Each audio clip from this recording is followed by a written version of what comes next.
ಎಲ್ಲರಿಗೂ ನಮಸ್ಕಾರ. ನಮ್ಮ ಮುಂದಿನ ಕಾರ್ಯಕ್ರಮ ನಾಳಿದ್ದು 25ನೇ ತಾರೀಕು ಸೋಮವಾರ ಸಂಜೆ ಡಾಕ್ಟರ್ JB ಹರೀಶ್ ಅವರಿಂದ ಉಪನ್ಯಾಸ ಇರುತ್ತೆ. ವಿಷಯ ಸಾಹಿತ್ಯ ಮತ್ತು ಬದ್ಧತೆ. ಸೋಮವಾರ ಸಂಜೆ ಈ 5 ದಿವಸಗಳ ಪ್ರವಚನ ಮಾಲೆಯನ್ನು ಈಗ ಅರೆಮನಸ್ಸಿನಿಂದಲೇ ಮುಕ್ತಾಯ ಮಾಡಬೇಕಾಗಿದೆ. ಯಾಕಂದರೆ ಯೋಜಿತ ಕರಿಕ್ಯುಲಮ್ ಮುಗಿದಿದೆ, ವಿಷಯ ಮುಗಿದಿಲ್ಲ. ಭಗವದ್ಗೀತೆ ಒಂದು ವಿಶ್ವಕೋಶ.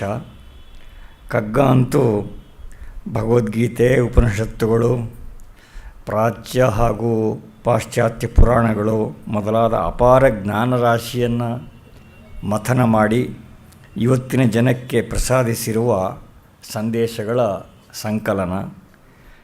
ಹುಟ್ಟು ಸಾವು, ಜೀವನದ ಜಟಿಲತೆಗಳು, ಸಂದಿಗ್ಧತೆಗಳು ಎಲ್ಲದರ ಪರಾಮರ್ಶೆ ಮಾಡಿರುವುದರ ಫಲಿತ ಇದರಲ್ಲಿದೆ. ಆದರೆ ಇದು ಶಾಸ್ತ್ರೀಯ ಪರಿಭಾಷೆಯಲ್ಲಿ ಇಲ್ಲದೆ ಕಾವ್ಯದ ನುಡಿಗಟ್ಟಿನಲ್ಲಿ ಆತ್ಮೀಯ ಸಂವಾದದ ರೀತಿಯಲ್ಲಿ ಇದೆ. ಈ ಸ್ನೇಹಧ್ವನಿಯ ಕಾರಣದಿಂದಾಗಿಯೇ ಕಗ್ಗ 3 ಪೀಳಿಗೆಗಳ ಓದುಗರಿಗೆ ಹುಚ್ಚು ಹಿಡಿಸಿದೆ. ವೇಮನ್ನ ಸರ್ವಜ್ಞ ಭರ್ತೃಹರಿ ಮಾರ್ಗದಲ್ಲಿ ರಾಮಾಯಣಾದಿ ಉದ್ಗ್ರಂಥಗಳ ಸಾರಬೋಧಾಮೃತವ ಪಾನಗೈದು ಯಮಗೆ ಜೇನಾಗಿಸಿಹೆ ನೀ ಮಧುಪನೆಂತು ಪೇಳ್ ಮಂಕುತಿಮ್ಮ ಅಂತ ಒಂದು ಪದ್ಯ MV ಸೀತಾರಾಮಯ್ಯನವರು ಬರೆದಿದ್ದರು. ಅಂದರೆ ಜೇನ್ನೊಣ ನೂರಾರು ಹೂವುಗಳಿಂದ ಮಕರಂದವನ್ನು ಸಂಗ್ರಹ ಮಾಡಿ ಅದನ್ನು ಜೇನಾಗಿ ಪರಿವರ್ತಿಸಿ ನಮಗೆ ಕೊಡುವ ಹಾಗೆ DVG ರಾಮಾಯಣ, ಭಗವದ್ಗೀತೆ ಮೊದಲಾದ ಆರ್ಷ ಗ್ರಂಥಗಳ ಸಂದೇಶವನ್ನು ಸಂಗ್ರಹಿಸಿ ಕಗ್ಗದ ರೂಪದಲ್ಲಿ ನಮಗೆ ಕೊಟ್ಟಿದ್ದಾರೆ ಅನ್ನೋದು MV ಸೀತಾರಾಮಯ್ಯನವರ ಪದ್ಯದ ತಾತ್ಪರ್ಯ. ವ್ಯಕ್ತಿ ವಿಕಾಸಕ್ಕಾಗಿ, ಸಂದೇಹ ನಿವಾರಣೆಗಾಗಿ, ಉತ್ಕರ್ಷ ಪಥದ ಸ್ಪಷ್ಟತೆಗಾಗಿ, ತತ್ವದರ್ಶನದ ಜೀವನಾನ್ವಯಕ್ಕೋಸ್ಕರ ಅಥವಾ ಒಂದು ಅನನ್ಯ ಸಾಹಿತ್ಯ ಕೃತಿಯಾಗಿ ಅಷ್ಟೇ ಬೇಕಾದರೂ ಓದಬಹುದು. ಹೀಗೆ ಹಲವು ಬೇರೆ ಬೇರೆ ದೃಷ್ಟಿಗಳಿಂದ ಕಗ್ಗದ ಅವಲೋಕನ ಸಾಧ್ಯ ಇದೆ. ಮಾನವತೆಗೆ ಅಮೂಲ್ಯ ವರದಾನವಾಗಿರುವ ಭಗವದ್ಗೀತೆಯ ವಾಕ್ಯಗಳೊಡನೆ ಕಗ್ಗದ ಪದ್ಯಗಳನ್ನು ತುಲನೆ ಮಾಡಿ ಅರ್ಥಾನುಸಂಧಾನ ಮಾಡಬಹುದಾದ ಹೊಸದೊಂದು ಅಧ್ಯಯನ ವಿನ್ಯಾಸವನ್ನು ಆದರಣೀಯ ಡಾಕ್ಟರ್ ಗುರುರಾಜ್ ಕರಜಗಿ ಅವರು ನಮಗೆ ಪರಿಚಯಿಸಿದ್ದಾರೆ. ಸ್ವಂತ ಅನುಭವವೇ ಪರಮ ಪ್ರಮಾಣ ಅನ್ನೋದು ವೇದಾಂತ ದರ್ಶನದ ಆಧಾರ ಧೋರಣೆಯೇ ಆಗಿದೆ.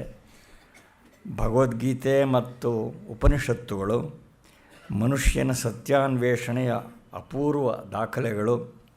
ಹೀಗೆ ಅತ್ಯಂತ ಪ್ರಾಚೀನವಾದ ವಾಂಗ್ಮಯವೇ ಅತ್ಯಂತ ಉದಾತ್ತವೂ ಚಿರಕಾಲಿಕವೂ ಕೂಡ ಆಗಿಬಿಟ್ಟಿದೆ ಅನ್ನೋದು ಒಂದು ದೊಡ್ಡ ವಿಸ್ಮಯ. ಆ ವಿಸ್ಮಯದ ಹೊಳಹುಗಳನ್ನು ಆಧುನಿಕ ಮನಸ್ಸಿಗೆ ಗ್ರಾಹ್ಯವೆನಿಸುವ ಸುಂದರ ರೀತಿಯಲ್ಲಿ ಕಗ್ಗ ನಿರೂಪಣೆ ಮಾಡಿದೆ. ತಮ್ಮ ಇತರ ಮಾಲಿಕೆಗಳ ಹಾಗೇ ಇದರಲ್ಲಿಯೂ ಡಾಕ್ಟರ್ ಕರಜಗಿ ಅವರು ಸ್ವಂತ ಜೀವನಾನುಭವದ ಪ್ಯಾರಲಲಿಸಮ್ಗಳನ್ನು ಉದ್ದಕ್ಕೂ ಕೊಟ್ಟಿದ್ದಾರೆ. ಹೀಗೆ ಈ ಮಾಲಿಕೆ ಅವಿಸ್ಮರಣೀಯವಾಗಿದೆ. ಇಂತಹ ತಲಸ್ಪರ್ಶಿ ಅವಲೋಕನ ಡಾಕ್ಟರ್ ಗುರುರಾಜ್ ಕರಜಗಿಯವರಂಥ ಅಧ್ಯಯನ ಸಂಪನ್ನರಿಗೆ, ಸಹೃದಯರಿಗೆ ಮಾತ್ರ ಸಾಧ್ಯವಾಗುವಂಥದ್ದು. ನಮ್ಮೆಲ್ಲರ ಮೇಲಿನ ಪ್ರೀತಿಯಿಂದ ಅವರು ಈ ಕಾಯಕವನ್ನು ನಡೆಸಿ ಕಗ್ಗದ ಉದ್ಯಾನವನದಲ್ಲಿ ಸಂಚಾರ, ಸಹಪಯಣ ಮಾಡಿಸಿದ್ದಾರೆ. ಅವರ ಈ ಪ್ರೀತಿಪೂರ್ವಕ ಸಾರಸ್ವತ ಒಡನಾಟಕ್ಕೋಸ್ಕರ ಅವರಿಗೆ ನಿಮ್ಮೆಲ್ಲರ ಪರವಾಗಿ ನಮ್ರವಾದ ವಂದನೆ ಸಲ್ಲಿಸ್ತಾ ಇದ್ದೇನೆ. ಆರಂಭದಲ್ಲಿ ಅರಿಕೆ ಮಾಡಿದ ಹಾಗೆ ಈ ಮಾಲಿಕೆಯನ್ನು ನಮ್ಮ ಸಂಸ್ಥೆಯ ನಿರಂತರಾಭಿಮಾನಿಗಳು, ಪ್ರಸಿದ್ಧ ದಾನಿಗಳು ಶ್ರೀ ಪತ್ತಿ ಪಾಂಡುರಂಗ ಅವರು ದಿವಂಗತ ಪ್ರೇಮಲೀಲಾ ಪಾಂಡುರಂಗ ಅವರ ಸ್ಮರಣೆಯಲ್ಲಿ ಪ್ರಾಯೋಜನೆ ಮಾಡಿದ್ದಾರೆ. ಅವರ ಪರಿವಾರಕ್ಕೆಲ್ಲ ಸಕಲ ಶ್ರೇಯಸ್ಸು ಉಂಟಾಗಲಿ ಅಂತ ಹಾರೈಸ್ತೇನೆ. ಕಾರ್ಯಕ್ರಮದ ನಂತರ ಪ್ರಾಯೋಜಕರು ಪ್ರಸಾದ ವಿತರಣೆಯ ವ್ಯವಸ್ಥೆ ಮಾಡಿದ್ದಾರೆ. ಎಲ್ಲರೂ ದಯವಿಟ್ಟು ಪ್ರಸಾದ ಸ್ವೀಕರಿಸಿ ತೆರಳಬೇಕು ಅಂತ ಪ್ರಾರ್ಥನೆ. ಈಗ ಶ್ರೀ ಪತ್ತಿ ಪಾಂಡುರಂಗ ಅವರು ದಯವಿಟ್ಟು ವೇದಿಕೆಗೆ ಬಂದು ಡಾಕ್ಟರ್ ಗುರುರಾಜ್ ಕರಜಗಿ ಅವರಿಗೆ ಗೌರವಾರ್ಪಣೆ ಮಾಡಬೇಕು ಅಂತ ಪ್ರಾರ್ಥನೆ ಮಾಡ್ತೀನಿ. ಎಲ್ಲ ಸಹೃದಯರಿಗೆ ನಮಸ್ಕಾರ.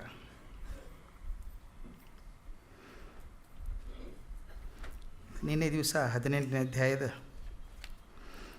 ಒಂದು ಭಾಗವನ್ನು ನೋಡ್ತಾ ಅದರೊಳಗೆ ಸನ್ಯಾಸ ಮತ್ತು ತ್ಯಾಗ ಇವೆರಡರ ನಡುವೆ ಇರುವಂಥ ವ್ಯತ್ಯಾಸವನ್ನು ಗುರುತಿಸೋದಕ್ಕೆ ಪ್ರಯತ್ನ ಮಾಡಿದ್ವಿ. ಒಂದು ಅಂತರ ಸ್ಪಷ್ಟ ಆದ ಹಾಗಾಯಿತು. ತನಗೆ ಯಾವ ವಿಷಯ, ಯಾವ ಕೆಲಸ ಅಪೇಕ್ಷೆಗಳನ್ನು ಹುಟ್ಟಿಸುತ್ತೋ, ಕಾಮನೆಗಳನ್ನು ಹುಟ್ಟಿಸುತ್ತೋ, ಆ ಕೆಲಸಗಳನ್ನೇ ಮಾಡದೇ ಇರೋದು ಸನ್ಯಾಸ. ಅದಕ್ಕೆ ಅದನ್ನು ಕಾಮ್ಯ ಕರ್ಮ ತ್ಯಾಗ ಅಂತ. ಯಾವ ಕರ್ಮದಿಂದ ನನಗೆ ಕಾಮ ಉಂಟಾಗ್ತದೋ ಆ ಕರ್ಮವನ್ನೇ ಮಾಡದಿರೋದು ಸನ್ಯಾಸ ಅಂತ.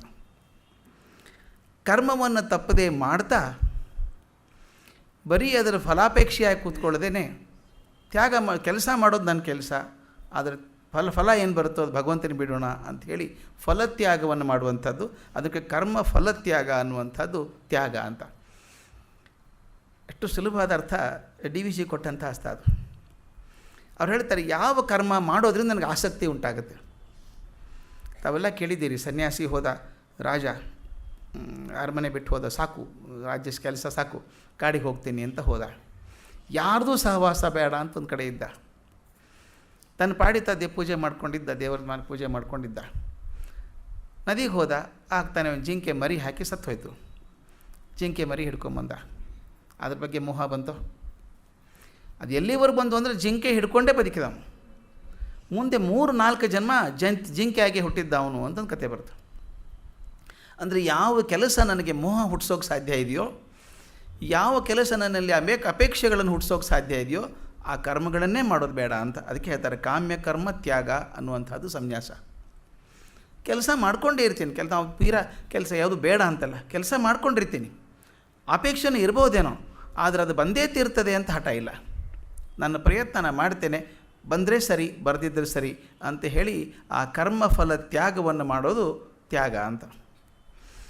ಹಾಗಾದರೆ ಒಂದು ಪ್ರಶ್ನೆ ಬರೋದು ಅರ್ಜುನನಿಗೆ, ಇಷ್ಟೆಲ್ಲ ತಕರಾರು ಕರ್ಮಗಳಿಂದ ಆಗೋದಿದ್ದರೆ, ಕರ್ಮದಿಂದ ಕಾಮಗಳು ಹುಟ್ಟೋದಾದರೆ ಅಥವಾ ಕರ್ಮ ಫಲ ತ್ಯಾಗ ಬರದೇ ಹೋದರೆ ಸುಮ್ಮನೆ ಕರ್ಮನೇ ಬಿಟ್ಬಿಟ್ರೆ, ಯಾವ ಕರ್ಮನೂ ಮಾಡದಿದ್ದರೆ ಏನಾಗುತ್ತೆ?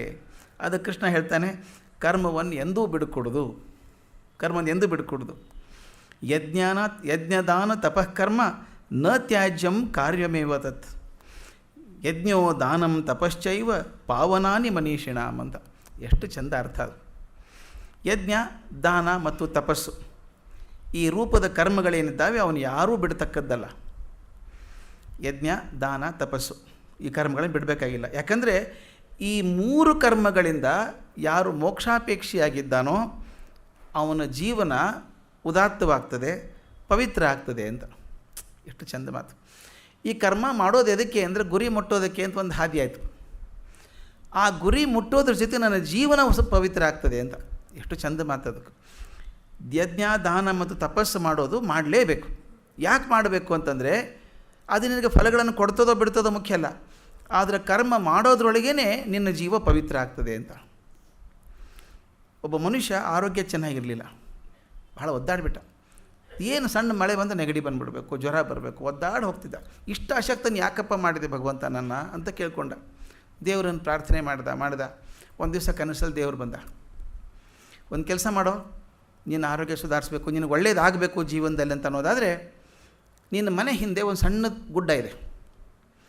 ಆ ಗುಡ್ಡ ಅರ್ಧ ಹಾದಿಗೆ ಹೋದಾಗ ಒಂದು ದೊಡ್ಡ ಕಲ್ಲಿದೆ, ಬಂಡೆಕಲ್ಲು. ನೀ ಏನು ಮಾಡಬೇಕಾಗಿಲ್ಲ, ನೀನು 3 ವರ್ಷ ಟೈಮ್ ಕೊಡ್ತೀನಿ.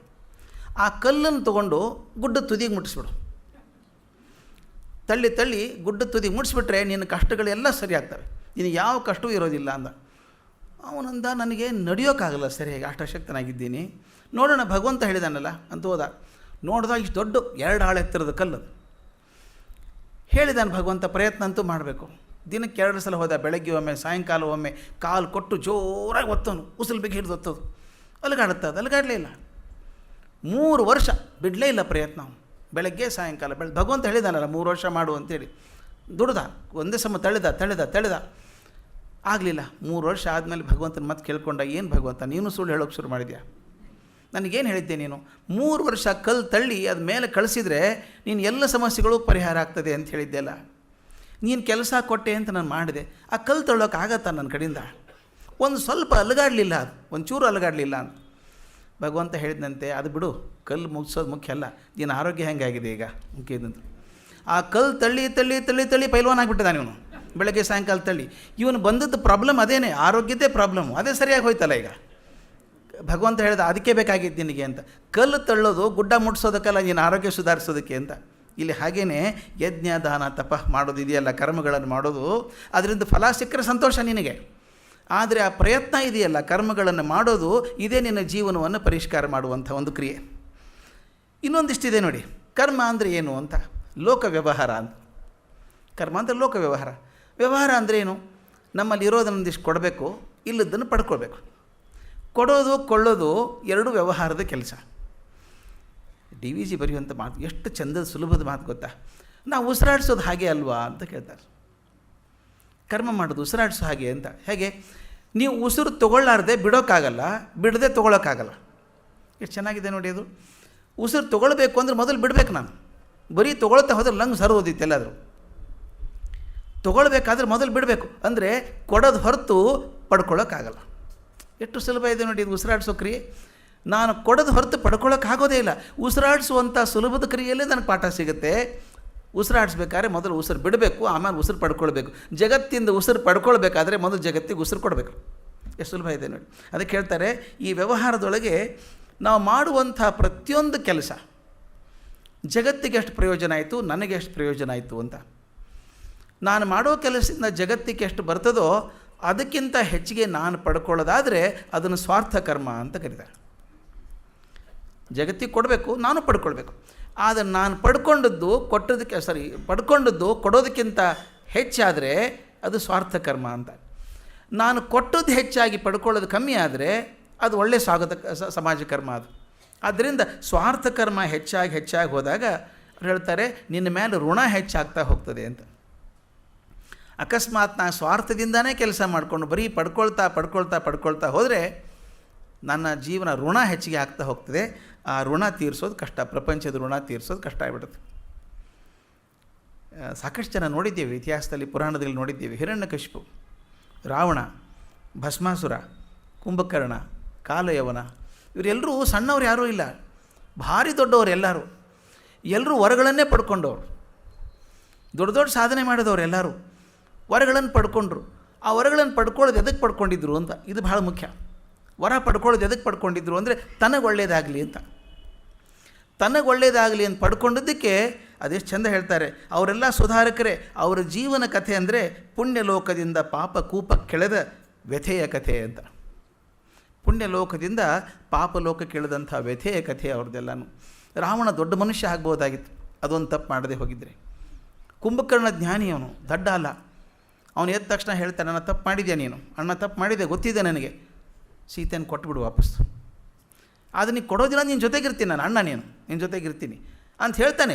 ಗೊತ್ತಿದೆ ತಪ್ಪು ಮಾಡಿದ್ಯಾ ನೀನು ಅಂತ. ಆದರೆ ಅವ್ರು ಒಂದು ತಪ್ಪು ಮಾಡ್ತಾರೆ. ಅಣ್ಣ ತಪ್ಪು ಮಾಡಿದ ಅಂತ ಎದುರು ನಿಲ್ಲೋ ಧೈರ್ಯ ಇರಲಿಲ್ಲ ಅಂತ ಮನಸ್ಸು ಮಾಡಲಿಲ್ಲ. ಈ ಪ್ರಶ್ನೆ ಭಾಳ ಚಂದ ರಾಮಾಯಣದಲ್ಲಿ ಬರುವಂಥದ್ದು. ವಿಭೀಷಣ ಅಣ್ಣನ ಬಿಟ್ಟು ರಾಮನ ಕಡೆ ಬಂದುಬಿಟ್ಟ, ರಾಮನ ಕಡೆ ಸೇರಿಕೊಂಡ. ವಿಭೀಷಣ ಯಾಕೆ ಮಾಡ್ದ? ಅದಕ್ಕೆ ಹೇಳ್ತಾರೆ, ಮೂರೇ ಹಾದಿ ಇದ್ದದ್ದು. ಒಂದು, ಅಣ್ಣ ಮಾಡಿ ಸರಿ ಅಂತ ಅವನ ಜೊತೆಗೆ ಸೇರ್ಕೊಂಡ್ಬಿಡೋದು. ಒಂದೇದು, ಅಣ್ಣ ನೀನು ಮಾಡೋದು ಮನಸ್ಸಿಲ್ಲ ನನಗೆ ಅಂತ ಸಪ್ರೇಟಾಗಿದ್ದು ಬಿಡೋದು, ತಟಸ್ಥವಾಗಿರೋದು. ರಾಮನ ಕಡೆನೂ ಹೋಗಲ್ಲ, ರಾಮನ ಕಡೆ ಬೇರೆ ಬೇಡಪ್ಪ, ಇಬ್ಬರು ಉಸಾಬ್ರೆ ಬೇಡ ಅಂತ ಇರೋದು. ಮೂರನೇದ್ದು, ವಿರುದ್ಧ ಹೋಗಿ ಹೋರಾಡುವಂಥದ್ದು. ಇದು ಹೇಳ್ತಾರೆ, ಭಾಳ ಕಡೆ ವಿಚಾರ ಮಾಡ್ತಾರೆ. ನಮಗೆಲ್ಲರೂ ಜೀವನದಲ್ಲಿ ಸಮಸ್ಯೆಗಳು ಬರ್ತಾವೆ ಇಂಥವು.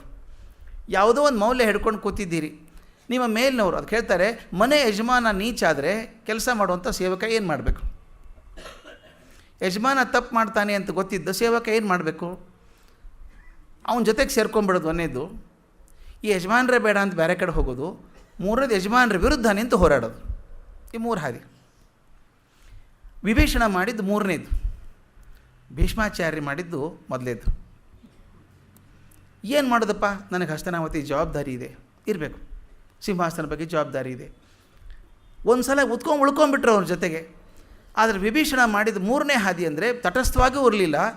ಆತನ ಬಿಟ್ಟು ಈ ಕಡೆ ಬಂದ, ಹೇಳ್ದ ಅಣ್ಣ ಮಾಡಿದ ತಪ್ಪಿದೆ, ಸಮಾಜಕ್ಕೆ ದೊಡ್ಡ ಅನಾಹುತ ಆಗತ್ತೆ, ಇದರಿಂದ ನಾನು ಪ್ರತಿಭಟನೆ ಮಾಡಬೇಕು ಅಂತ ಬಂದವನು.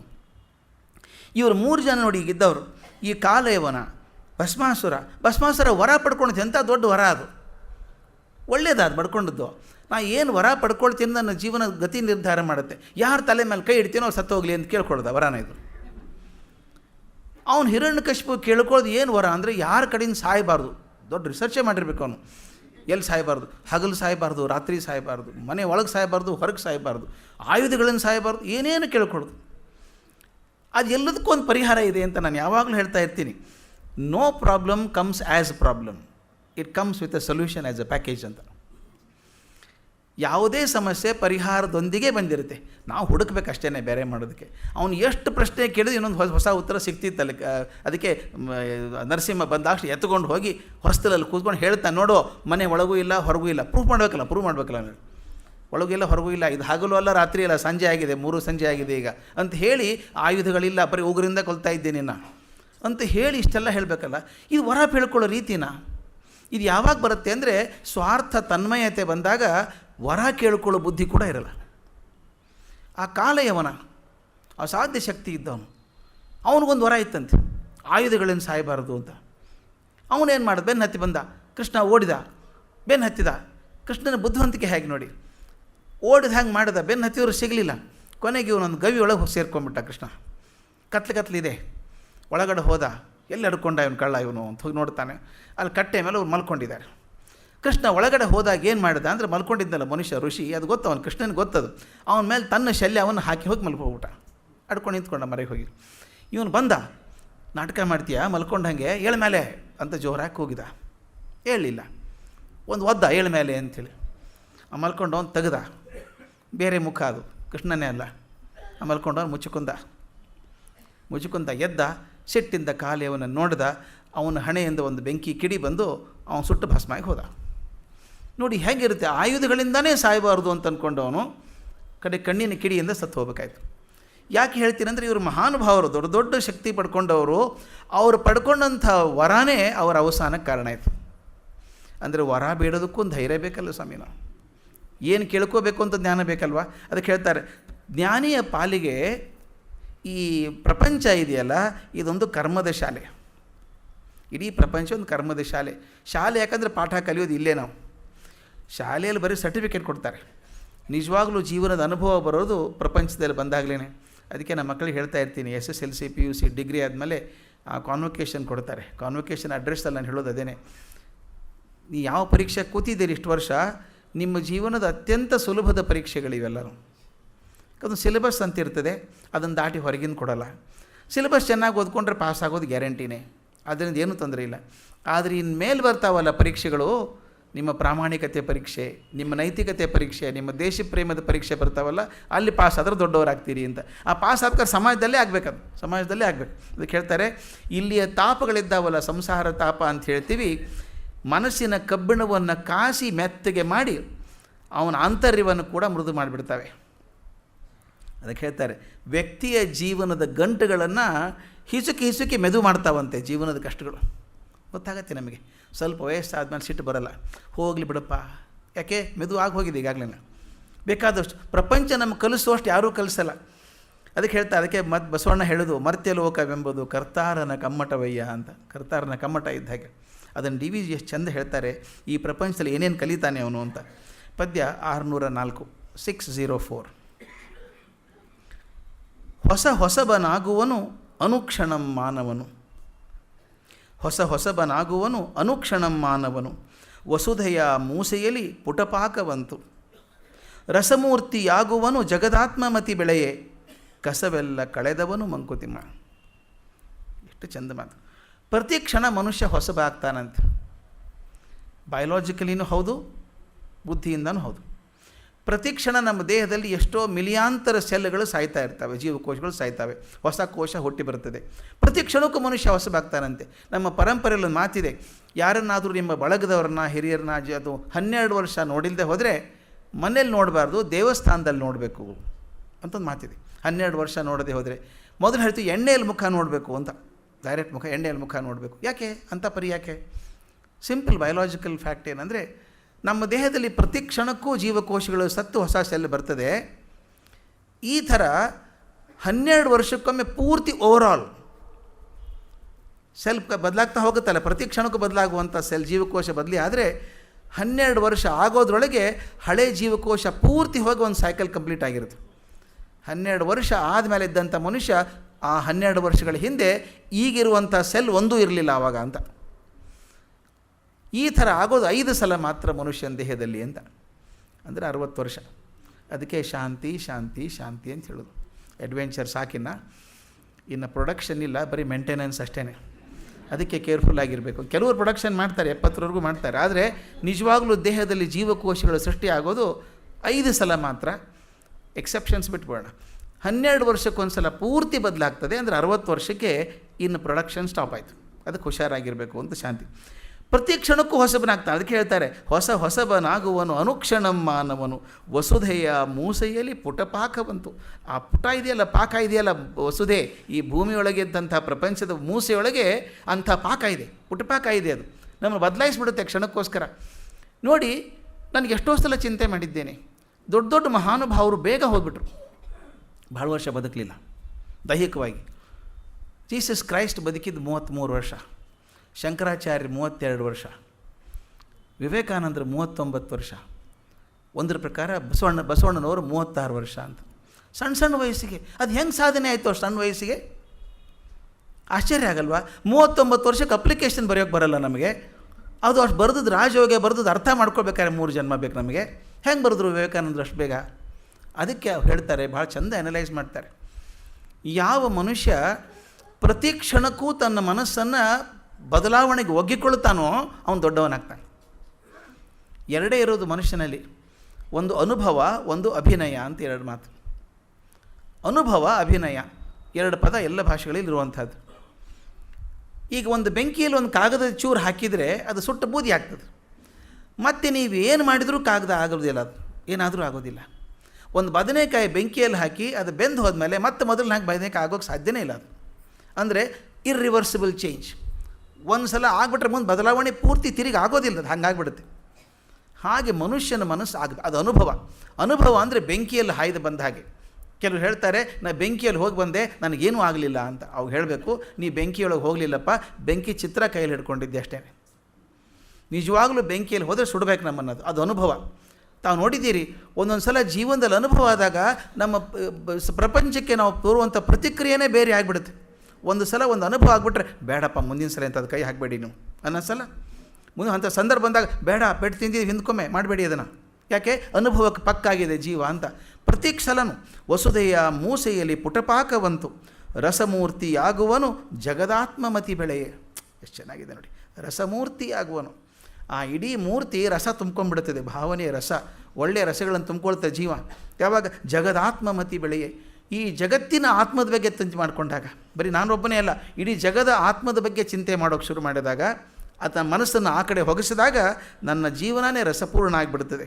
ಕಸವೆಲ್ಲ ಕಳೆದವನು ಮಂಕುತಿಮ್ಮ. ಬಂಗಾರ ಬೆಂಕಿಯಲ್ಲಿ ಹೋಗಿ ಬಂದರೆ ಬಂಗಾರಕ್ಕೆ ಏನೂ ಆಗಲ್ಲ, ಏನಾದರೂ ತೊಂದರೆ ಆದರೆ ಕಸಕ್ಕಾಗೋದು, ಕಸ ಸುಟ್ಟೋಗುತ್ತೆ. ಬೆಂಕಿಯೊಳಗೆ ಹೋಗಿ ಬಂದಂಥ ಬಂಗಾರ ಪುಟ ಇಟ್ಟ ಬಂಗಾರ ಅಂತ ಹೇಳ್ತೀವಿ ಅದಕ್ಕೆ, ಅಂದರೆ ಒಳಗಿದ್ದಂಥ ಕಸ ಕಳ್ಕೋತದೆ. ಹಾಗೆ ನಾನು ಜೀವನದ ಜಂಜಾಟಗಳಲ್ಲಿ ಹಾಯ್ದು ಬಂದಾಗ ಆ ಜಂಜಾಟಗಳು ನನ್ನಲ್ಲಿದ್ದಂಥ ಕಸವನ್ನು ತೆಗಿತಾವೆ ಹೊರತಾಗಿ ನನ್ನ ಸತ್ವವನ್ನು ತೆಗೆಯೋದಿಲ್ಲ. ಅದಕ್ಕೆ ಈ ಇದು ಪ್ರಪಂಚ ಕರ್ಮದ ಶಾಲೆ ಅಂತ ಹೇಳಿದ್ದಲ್ಲ, ಹಾಗಾಗಿರೋದ್ರಿಂದ ನಮ್ಮ ಬದುಕನ್ನು ಬದಲಾಯಿಸ್ತವೆವು ಅಂತ. ಇನ್ನೊಂದು ಪದ್ಯ ಭಾಳ ಚೆನ್ನಾಗಿರುವಂಥದ್ದು, 610 610. ಕ್ಷುತ್ತು ಮಮತೆಗಳು ಜೀವಕ್ಕೆ ಕುಲುಮೆ ಸುತ್ತಿಗೆಗಳು. ಕ್ಷುತ್ತು ಮಮತೆಗಳು ಜೀವಕ್ಕೆ ಕುಲುಮೆ ಸುತ್ತಿಗೆಗಳು. ಉತ್ತಮವದು ಎನಿಪವೂ ಕಿಟ್ಟಗಳ ಕಳೆದು. ಚಿತ್ತ ಸಂಸ್ಕಾರ ಸಾಧನವಯ್ಯ ಸಂಸಾರ ತತ್ವ ಪ್ರವರ್ತಂಗೆ ಮಂಕುತಿಮ್ಮ. ಕ್ಷುತ್ವ ಮಮತೆಗಳು, ಕ್ಷುತ್ ಅಂದರೆ ಹಸಿವೆ, ಹಸಿವೆಗಳು ಮತ್ತು ಪ್ರೀತಿ ಮೋಹ ಇದೆಯಲ್ಲ, ಈ 2 ಇದಾವಲ್ಲ, ಜೀವಕ್ಕೆ ಕುಲುಮೆ ಸುತ್ತಿಗೆಗಳು. ತಾವು ಗಮನಿಸ್ತಿದ್ದೀರಿ, ತಾವು ನೋಡಿದರೆ, ಈಗೆಲ್ಲ ಹುಡುಗರು ನೋಡೋಕ್ಕೆ ಸಿಗಲ್ಲ ಅದೆಲ್ಲ. ನಮ್ಮ ಕಡೆ ಕಂಬಾರ ಕಡೆ ಹೋದರೆ ಆ ಕಬ್ಬಣ ಒಲೆಯಲ್ಲಿ ಹಾಕಬೇಕು, ತಿದಿ ಊದಬೇಕು, ಕುಲ್ಮೆ ಹೊಡೆದು ಅದು ಕೆಂಪಾಗಿ ಉದ್ದಾಗ ಬೆಳ್ಳಗಾಗಿಬಿಡುತ್ತೆ. ಅದು ಕಾದು ಕಾದು ಕಾದು ಕೆಂಪಾಗಿದೆ. ಬೆಳ್ಳಗಾದ ತಕ್ಷಣ ಅವನಿಲ್ಲಿ ಮೇಲಿಟ್ಟು ಟಪ ಟಪ ಟಪ ಅಂತ ಹೊಡಿತಾನೆ ಸುತ್ತಿಗೆಯಿಂದ. ಯಾಕೆ ಹೊಡಿತಾನೆ? ಅದಕ್ಕೆ ಹೇಳ್ತಾರವರು ಕುಲಿಮೆ ಸುತ್ತಿಗೆಗಳು. ಕುಲಿಮೆ ಒಂದು ಕಾಯಿಸುತ್ತೆ, ಸುತ್ತಿಗೆ ಹೊಡಿತದೆ. ಕಾಯಿಸೋದು ಹೊಡೆಯೋದು ಇದು ಮಾಡೋದು ಏನು ಗೊತ್ತಾ? ಆ್ಯಸ್ ಎ ಕೆಮಿಸ್ಟ್ರಿ ಸ್ಟೂಡೆಂಟ್ ನನಗಾಗಿರುವಂಥದ್ದು ಏನಂದರೆ ಆ ಒಳಗಿದ್ದಂಥ ಕಾರ್ಬನ್ ಇದೆಯಲ್ಲ ಅದು ಹೊರಗೆ ಹೋಗುತ್ತೆ, ಕಬ್ಬಣ ಶುದ್ಧ ಆಗುತ್ತೆ, ಸಾಫ್ಟ್ ಆಗುತ್ತೆ. ಒಳಗಡೆ ಕಾರ್ಬನ್ ಜಾಸ್ತಿ ಇದ್ದಷ್ಟು ಅದು ಬ್ರಿಟ್ಲಾಗಿಬಿಡ್ತದೆ, ಮುರಿದು ಹೋಗ್ತದೆ ಟಕ. ಬೀಡ್ ಕಬ್ಬಣ ಅಂತೀವಿ ಅದನ್ನು. ಅದಕ್ಕೇನು ಮಾಡ್ತಾರೆ, ಬೆಂಕಿಯಲ್ಲಿ ಹಾಕಬೇಕು. ಕೆಂಪಕ್ಕಾದಾಗ ಇಟ್ಟು ಪಟ ಪಟ ಹೊಡಿತಾನೆ, ಪುಡಿ ಉದುರು ಹೋಗುತ್ತೆ ಮೇಲೆ. ಅದನ್ನೇ ಕಿಟ್ಟ ಅಂತ ಕರೀತು, ಸ್ಲ್ಯಾಗ್ ಅಂತ ಇಂಗ್ಲೀಷಲ್ಲಿ ಕರಿತೀವಿ ನಾವು. ಹೊಡೆದು ತೆಗೆಯುವಂಥದ್ದು. ಇದನ್ನು ಹೇಳ್ತಾ ಎಷ್ಟು ಚಂದ ಮೆಟ್ಲರ್ಜಿ ಹೇಳ್ತಾರಲ್ಲಿ, ಕ್ಷುತ್ತು ಮಮತೆಗಳು ಜೀವಕ್ಕೆ ಕುಲಿಮೆ ಸುತ್ತಿಗೆಗಳು. ಒಂದು ಕಾಯಿಸುತ್ತದೆ, ಒಂದು ಹೊಡಿತದೆ, ಒಂದು ಕಾಯಿಸ್ತದೆ, ಒಂದು ಹೊಡಿತದೆ. ಹಾಗಾದಾಗಲೇ ನನ್ನ ಎರಡು ಇದಾವಲ್ಲ ಇವು ಕ್ಷುತ್ತು ಮಮತೆಗಳು, ಇವೇ ಹೊಡೆಯೋದು ನಮಗೆ. ಇನ್ನೊಂದು ಪದ್ಯ ಎಂಥದ್ದು ಡಿ ವಿ ಜಿ ಇದನ್ನೇ ಬರೆದಿದ್ದಾರೆ. ಹೊಟ್ಟೆಯಲ್ಲಿನ ಹಸಿವು ಮನಸ್ಸಿನಲ್ಲಿಯ ಮಮತೆ, ಗುಟ್ಟು ಕೀಲುಗಳಿಹವು ಸೃಷ್ಟಿಯಂತ್ರದಲ್ಲಿ. ಹೊಟ್ಟೆಯಲ್ಲಿನ ಹಸಿವೆ ಮನಸ್ಸಿನಲ್ಲಿಯ ಮಮತೆ, ಗುಟ್ಟು ಕೀಲುಗಳಿಹವು ಸೃಷ್ಟಿಯಂತ್ರದಲ್ಲಿ. ಕಟ್ಟಿಪವು ಕೋಟೆಗಳ, ಕೀಳಿಪವು ತಾರೆಗಳ, ಸೊಟ್ಟಾಗಿಪವು ನಿನ್ನ ಮಂಕುತಿಮ್ಮ. ಅವನಿನ ಕಡೆಯಿಂದ ಏನಾದರೂ ಹೊಟ್ಟೆಯಲ್ಲಿ ಹಸಿವು ಏನಾದರೂ ಕೆಲಸ ಮಾಡಿಸುತ್ತೆ, ಮನಸ್ಸಿನಲ್ಲಿಯ ಮೋಹ ಯಾವುದೋ ಕೆಲಸ ಮಾಡಿಸುತ್ತೆ. ಅದು ಏನು ಮಾಡುತ್ತೆ ಅಂದರೆ ಕಟ್ಟಿಪವು ಕೋಟೆಗಳ, ಕೋಟೆ ಕಟ್ಟಿಸ್ಬೋದು, ಅಥವಾ ಕೀಳಿಪವು ತಾರೆಗಳ, ಅದೆಲ್ಲ ಅದ್ಭುತ ಸಾಧನೆ ಮಾಡ್ಬೋದು. ಇನ್ನೊಂದು ಮಾಡ್ತಾವವು, ಸೊಟ್ಟಾಗಿಪವು ನಿನ್ನ ಮಂಕುತಿಮ್ಮ. ಆ ಮೋಹ ಅತಿಯಾದಾಗ, ಹೊಟ್ಟೆ ಹಸಿವೆ ಅತಿಯಾದಾಗ ನಿನ್ನ ಜೀವನವನ್ನು ಸೊಟ್ಟು ಮಾಡ್ತವೆ ಅಂತ. ಅದೇ ರೀತಿ ಹೇಳ್ತಾರೆ, ಕ್ಷುತ್ತು ಮಮತೆಗಳು ಜೀವಕ್ಕೆ ಕುಲುಮೆ ಸುತ್ತಿಗೆಗಳು, ಉತ್ತಮವದು ಎನಿಪವು ಕಿಟ್ಟಗಳ ಕಳೆದು. ಆ ಬೆಂಕಿಯಲ್ಲಿ ಕಾಸಿ ಹೊಡೆದು ನನ್ನ ಜೀವನ ನನ್ನ ತಲೆ ಮೇಲೆ ಪೆಟ್ಟು ಬಿದ್ದಾಗ ನನ್ನ ಮನಸ್ಸಿನಿಂದ ಕಿತ್ತು ಹೋಗುತ್ತದೆ, ಕೆಟ್ಟದಾದ ಹೊರಗೆ ಹೋಗ್ಬಿಡುತ್ತದೆ. ಚಿತ್ತ ಸಂಸ್ಕಾರ ಸಾಧನವಯ್ಯ ಸಂಸಾರ. ಈ ಸಂಸಾರ ನನ್ನ ಚಿತ್ತ ಸಂಸ್ಕಾರ ಆಗೋದಕ್ಕೊಂದು ದೊಡ್ಡ ಸಾಧನ ಇದು. ನನ್ನ ಚಿತ್ತ ಸಂಸ್ಕಾರ ಆಗುವಂಥದ್ದು ಯಾರಿಗೆ? ತತ್ವ ಪ್ರವರ್ತಂಗೆ ಮಂಕುತಿಮ್ಮ. ಯಾರು ತತ್ವವನ್ನು ತಿಳ್ಕೋಬೇಕಂತಂದಿದ್ದಾನೋ ಅವನ ಚಿತ್ತವನ್ನು ಸಂಸ್ಕಾರ ಮಾಡುವಂಥದ್ದು. ಒಂದೊಂದು ಘಟನೆಗಳು ಎಷ್ಟೆಷ್ಟು ಬದಲಾವಣೆ ಮಾಡಿಬಿಡ್ತವೆ ಅಂತ ಅದನ್ನು ಹೇಳಬೇಕು ಅಂದ್ಕೊಂಡಿರಲಿಲ್ಲ, ತಕ್ಷಣ ತಲೆಗೆ ಬಂತು, ಹೇಳಿಬಿಡೋದು ಆಸೆ. ಎಂತೆಂಥ ಸಣ್ಣ ಸಣ್ಣ ಘಟನೆಗಳು ಎಷ್ಟೊಂದು ಮನಸ್ಸಿಗೆ ಬುದ್ಧಿ ಕೊಡ್ತವೆ ಅಂದರೆ, ಒಂದು ಸಲ ನಾನು ಬದಾಮಿ ಅಂತ ಊರಿದೆ, ತಾವು ಕೇಳಿರ್ಬೇಕು, ಬದಾಮಿ ಐತಿಹಾಸಿಕ ಸ್ಥಳ ಅದು. ಅಲ್ಲಿಂದ ನಾನು ಬೆಳಗಾಂಗೆ ಹೋಗಬೇಕು. ಒಂದು ಕಾರಲ್ಲಿ ಹೋಗ್ತಾಯಿದ್ದೆ, ನಾನು ಒಬ್ಬನೇ ಹೋಗೋದು. ನಾನು ಬದಾಮಿ ಸ್ವಲ್ಪ ಊರು ಹೊರಗೆ ಬಂದ ತಕ್ಷಣ ಅಲ್ಲಿ ದಾರಿಲಿ ನೀರು ಸಿಗಲಿಕ್ಕೆಲ್ಲ 3-3.5 ತಾಸಿನ ಹಾದಿ ಹೋಗ್ಬೇಕು ನಾನು ರೋಡಲ್ಲಿ. ಅಲ್ಲಿ ಕಾರ್ ನಿಲ್ಲಿಸ್ಬಿಟ್ಟು ಒಂದು ಅಂಗಡಿಗೆ ಹೋಗಿ ನೀರಿನ ಬಾಟ್ಲ್ ತೊಗೊಂಡೆ, ಒಂದು ಜ್ಯೂಸ್ ಬಾಟ್ಲ್ ತೊಗೊಂಡು ಮುಂದೆ ಕಾರಲ್ಲಿ ಇಟ್ಕೊಂಡೆ. ಮುಂದೆ ಕೂಡ್ತೀನಿ ನಾನು ಸಾಮಾನ್ಯವಾಗಿ. ಹೊರಗೆ ಬಂದು ಹೊತ್ತಿಗೆ ಒಂದು ರೋಡ್ ಹತ್ತಿರ ಒಂದು 8-10 ಜನ ನಿಂತಿದ್ರು, ಮಾತಾಡ್ತಾ ನಿಂತಿದ್ರು. ಹಳ್ಳಿ ಹೆಣ್ಮಕ್ಳು, ಇಬ್ಬರು ಗಂಡಸರಿದ್ದರು, ಒಬ್ಬ ಮುದುಕರಿದ್ದರು. ಅದರೊಳಗೆ ಎಲ್ಲರೂ ಅಳ್ತಾಯಿದ್ರು, ಮುಸು ಅಳ್ತಾಯಿದ್ರು. ಆ ವಯಸ್ಸಾದ ಮನುಷ್ಯ ಇದ್ದ, ತಲೆ ರುಮಾಲ್ ಸುತ್ತಕೊಂಡಿದ್ದಾನೆ, ಕೂತ್ಕೊಳ್ಳೋಕ್ಕಾಗಲ್ಲ, ನಿಂತ್ಕೊಳ್ಳೋಕ್ಕಾಗಲ್ಲ, ಒದ್ದಾಡ್ತಾ ಇದ್ದಾನೆ ಪಾಪ. ನನಗೇನೋ ತೊಂದರೆಯಲ್ಲಿರಬೇಕು ಅಂತ ಅನ್ನಿಸ್ತು. ಏನೋ ತೊಂದರೆ ಇದೆಯಾ, ಏನಾದರೂ ಸಹಾಯ ಬೇಕಾ ಅಂತ ಕೇಳಿದೆ. ಆ ಹೆಣ್ಮಗಳು ಬಿಕ್ಕಿ ಹೇಳೋಕೆ, ಹೌದು ರೀ ಸಾಹೇಬ್ರ. ಆ ಹೆಣ್ಮಗಳು, ಈ ಮನುಷ್ಯ ಮುದುಕ ಇದ್ದಾನೆ, ನನ್ನ ಮಗಳು. ನಮ್ಮ ಅಣ್ಣ ಆರೋಗ್ಯ ಸರಿ ಇಲ್ಲ ಅಂತ ಬಿಜಾಪುರ ಹಾಸ್ಪಿಟ್ಲಿಗೆ ಅಡ್ಮಿಟ್ ಮಾಡಿದ್ರು ಸರ್. ಇವತ್ತು ಬೆಳಗ್ಗೆ ಡಾಕ್ಟ್ರ್ ಹೇಳಿದ್ರಂತೆ ಬದುಕೋ ಚಾನ್ಸ್ ಇಲ್ಲ, ಮನೆಗೆ ತೊಗೊಂಡು ಹೋಗಿ ಅಂತ ಹೇಳಿದ್ದಾರೆ. ಅವನು ಸಾಯಂಕಾಲ ತನಕ ಕೂಡ ಬದುಕೋದು ಡೌಟು. ಬಿಜಾಪುರದಿಂದ ಕರ್ಕೊಂಡು ಕೊಲ್ಹಾರ ಅಂತ ಒಂದು ಊರು ಬರುತ್ತೆ, ಕೊರ್ತಿ ಕೊಲ್ಹಾರ ಅಂತ ಒಂದು ಬ್ರಿಡ್ಜ್ ಇದೆ, ಅಲ್ಲಿ ಕೊಲ್ಹಾರ ಅಂತ. ಆ ಕೊಲ್ಹಾರದ ಮನೆಗೆ ಕರ್ಕೊಂಡು ಹೋಗಿದ್ದಾರೆ. ನಮ್ಮಪ್ಪ ನಮ್ಮ ಅಣ್ಣ ಸಾಯೋದ್ರೊಳಗೆ ಮುಖ ನೋಡಬೇಕು ಅಂತಾನೆ. ಹೋಗೋದು ಹೆಂಗೆ ಅಲ್ಲಿ?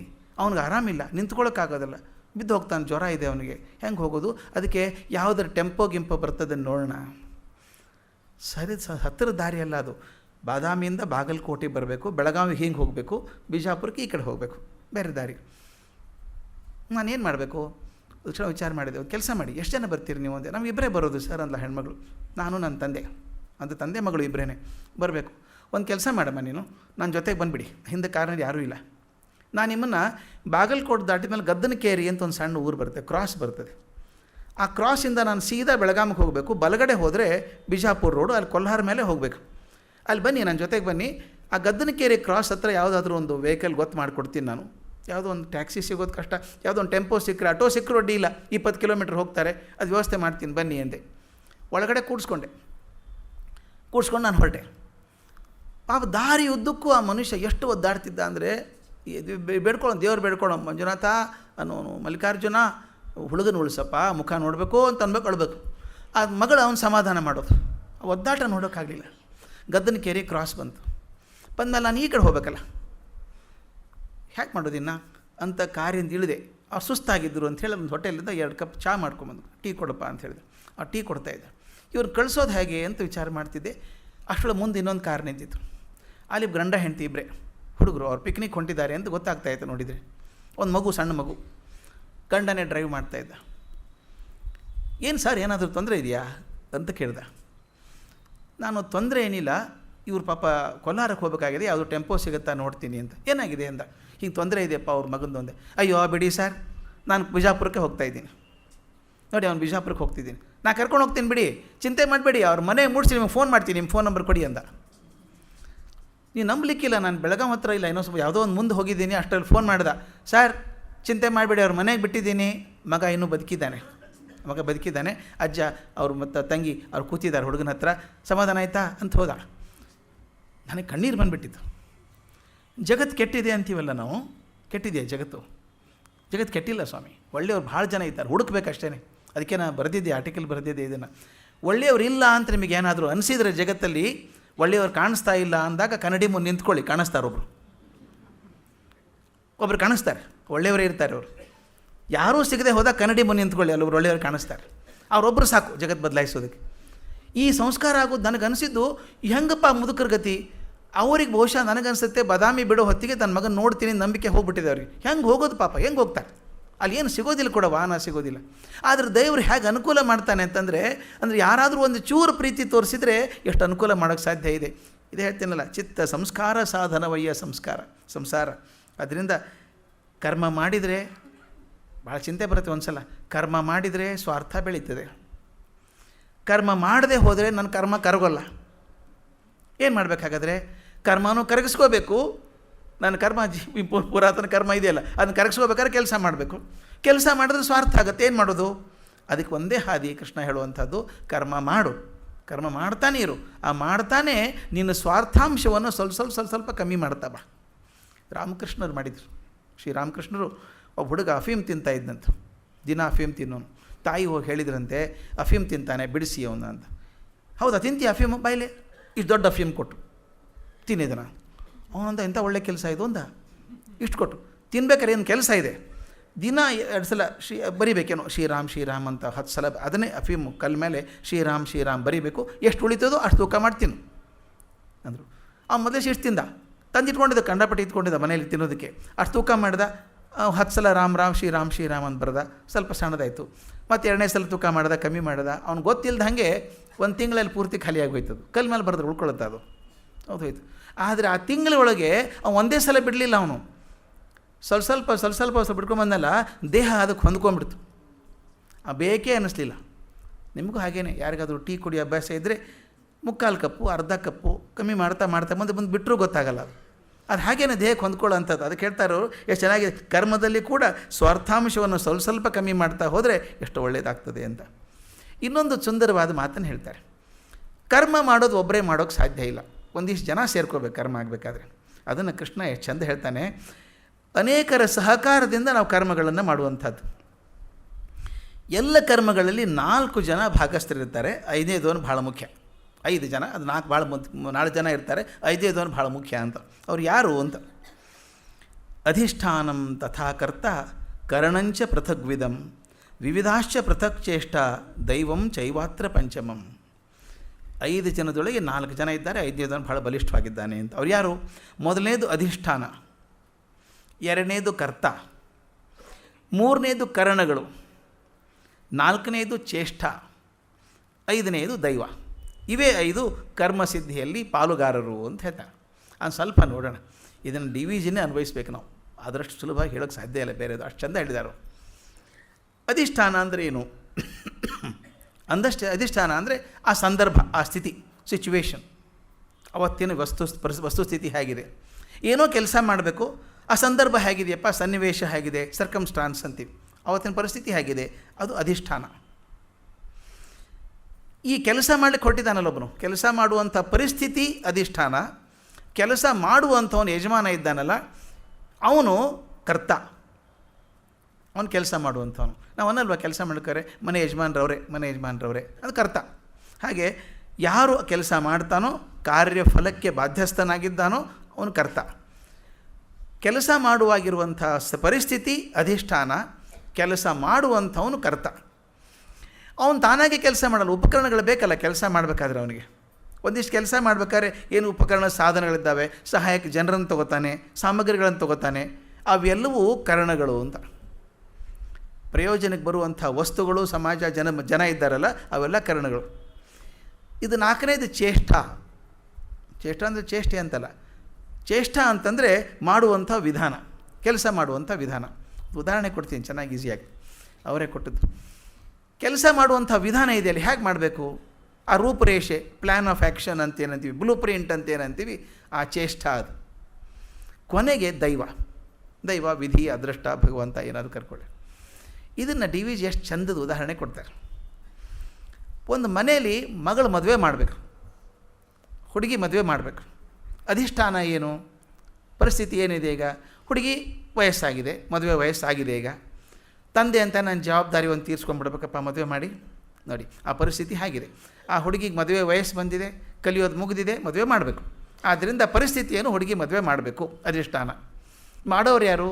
ಹುಡುಗಿ ತಂದೆ ಮತ್ತು ತಾಯಿ, ತಂದೆ ತಾಯಿ ಇಬ್ಬರು ಕರ್ತ. ಅವ್ರು ಕರ್ತ. ಅವರು ಕರಣಗಳು ಯಾವುದು? ಹುಡುಗಿ ಮದುವೆ ಆದರೆ ವರಾನೂ ಕರಣನೇ, ಹುಡುಗನ ಮದುವೆ ಆದರೆ ಹುಡುಗಿ ಕರಣ. ಹುಡುಗಿ ಮದುವೆ ಮಾಡುವಾಗ ವರನ ನೋಡಬೇಕು, ವರನ ತಂದೆ ತಾಯಿಗಳು ಒಪ್ಕೋಬೇಕು, ಆ ಮಧ್ಯಸ್ಥರ ನಡುವೆ ಅವ್ರು ಬೇಕು, ಪುರೋಹಿತರು ಬೇಕು, ಬಳಗದವ್ರು ಬೇಕು, ಇವರೆಲ್ಲ ಕಾರಣಗಳು. ಇವರೆಲ್ಲ ಬೇಕು ಮದುವೆ ಮಾಡಬೇಕಾದ್ರೆ. ಚೇಷ್ಟ, ಅದು ಡಿ ವಿ ಜಿ ಮಾತನ್ನೇ ಓದಬೇಕು. ಎಷ್ಟು ಚಂದ sense of humour, brilliant sense of humour. ಚೇಷ್ಟ ಅಂದರೆ ಏನಂದರೆ ವರನನ್ನು ಸಂಪಾದಿಸುವುದಕ್ಕೆ ಅವನ ತಂದೆ ತಾಯಿಗಳಿಗೆ ಹಾಕಿದ ಧೂಪ. ಎಷ್ಟು ಚಂದ ಮಾತು. ತಂದೆ ತಾಯಿಗಳಿಗೆ ಹಾಕಿದ ಧೂಪ, ವರದಕ್ಷಿಣೆ, ಒಪ್ಪಿಸಿದ ನೈವೇದ್ಯಗಳು, ದೊಡ್ಡ ಛತ್ರ, ಬಾಜಾ ಭಜಂತ್ರಿ, ಇವೆಲ್ಲ ಚೇಷ್ಟ. ಯಾಕಂದರೆ ಅವ್ರೇನಪ್ಪ ದೊಡ್ಡ ಬಂತಂದವರು ಸಣ್ಣ ಛತ್ರ ದೊಡ್ಡ ಛತ್ರ ಹಿಡಿಬೇಕು ತಕರಾರು ಮಾಡ್ತಾರವರು, ಅದೆಲ್ಲ ಚೇಷ್ಟ, ಅಂದರೆ ವಿಧಾನಗಳು ಮಾಡುವಂಥದ್ದು. ಇದಾದ್ಮೇಲೆ ದೈವ ಒಂದಿದೆ. ದೈವ ಏನು? ಮದುವೆ ವೇಳೆಗೆ ವಧುವಿಗೋ ವರನಿಗೋ ಯಾವುದಾದ್ರು ಜಡ್ಡು ಬರಬಾರ್ದು, ರೋಗ ಬರಬಾರ್ದು. ಮೂರ್ಛೆ ತಬ್ಬಿದ್ಲು ಹುಡುಗಿ, ಮದುವೆ ನಿಂತು ಹೋಗುತ್ತೆ, ಅದಾಗಬಾರ್ದು. ಅಥವಾ ಯಾವುದೋ ಒಂದು ಅನಾಹುತ ಆಗಬಾರ್ದು, ಚಪ್ರ ಕುಸಿದು ಬಿಡ್ತು, ಅಥವಾ ಏನೋ ಒಂದು ಕೆಟ್ಟ ಸುದ್ದಿ ಬಂತು, ಯಾರೋ ತೀರ್ಕೊಂಡು ಸುದ್ದಿ ಬಂತು, ಅನಾಹುತ ಬಂತು, ಇದ್ಯಾವುದು ಆಗಬಾರ್ದು. ಭಗವಂತ ಅದಕ್ಕೆ ಗಣಪತಿ ಪೂಜೆ ಮಾಡಿ ಸುಸೂತ್ರ ಮದುವೆ ಮುಗಿಸಪ್ಪ ಅಂದರೆ ಇದೆಲ್ಲ ಇದ್ದರೂ ಸಹಿತ ಹುಡುಗಿಗೆ ಮದುವೆ ವಯಸ್ಸಾಗಿದೆ, ಅಪ್ಪನಿಗೆ ಭಾರ ಕಳ್ಕೋಬೇಕಾಗಿದೆ, ಮದುವೆ ಮುಗಿಸ್ಬೇಕು ಅಂತ ತೀರ್ಮಾನ ಮಾಡಿದ್ದಾನೆ, ಅಧಿಷ್ಠಾನ ಸರಿಯಾಗಿದೆ, ತಯಾರಾಗಿ ನಿಂತಿದ್ದಾರೆ. ಅಪ್ಪ ಅಮ್ಮ ಇಬ್ಬರು ಕರ್ತ ತಯಾರಾಗಿ ನಿಂತಿದ್ದಾರೆ. ಈ ತಯಾರಾಗಬೇಕಾದ್ರೆ ಮತ್ತು ಕರಣಗಳು ಬೇಕಲ್ಲ, ಉಪಕರಣಗಳು ಯಾವುದು?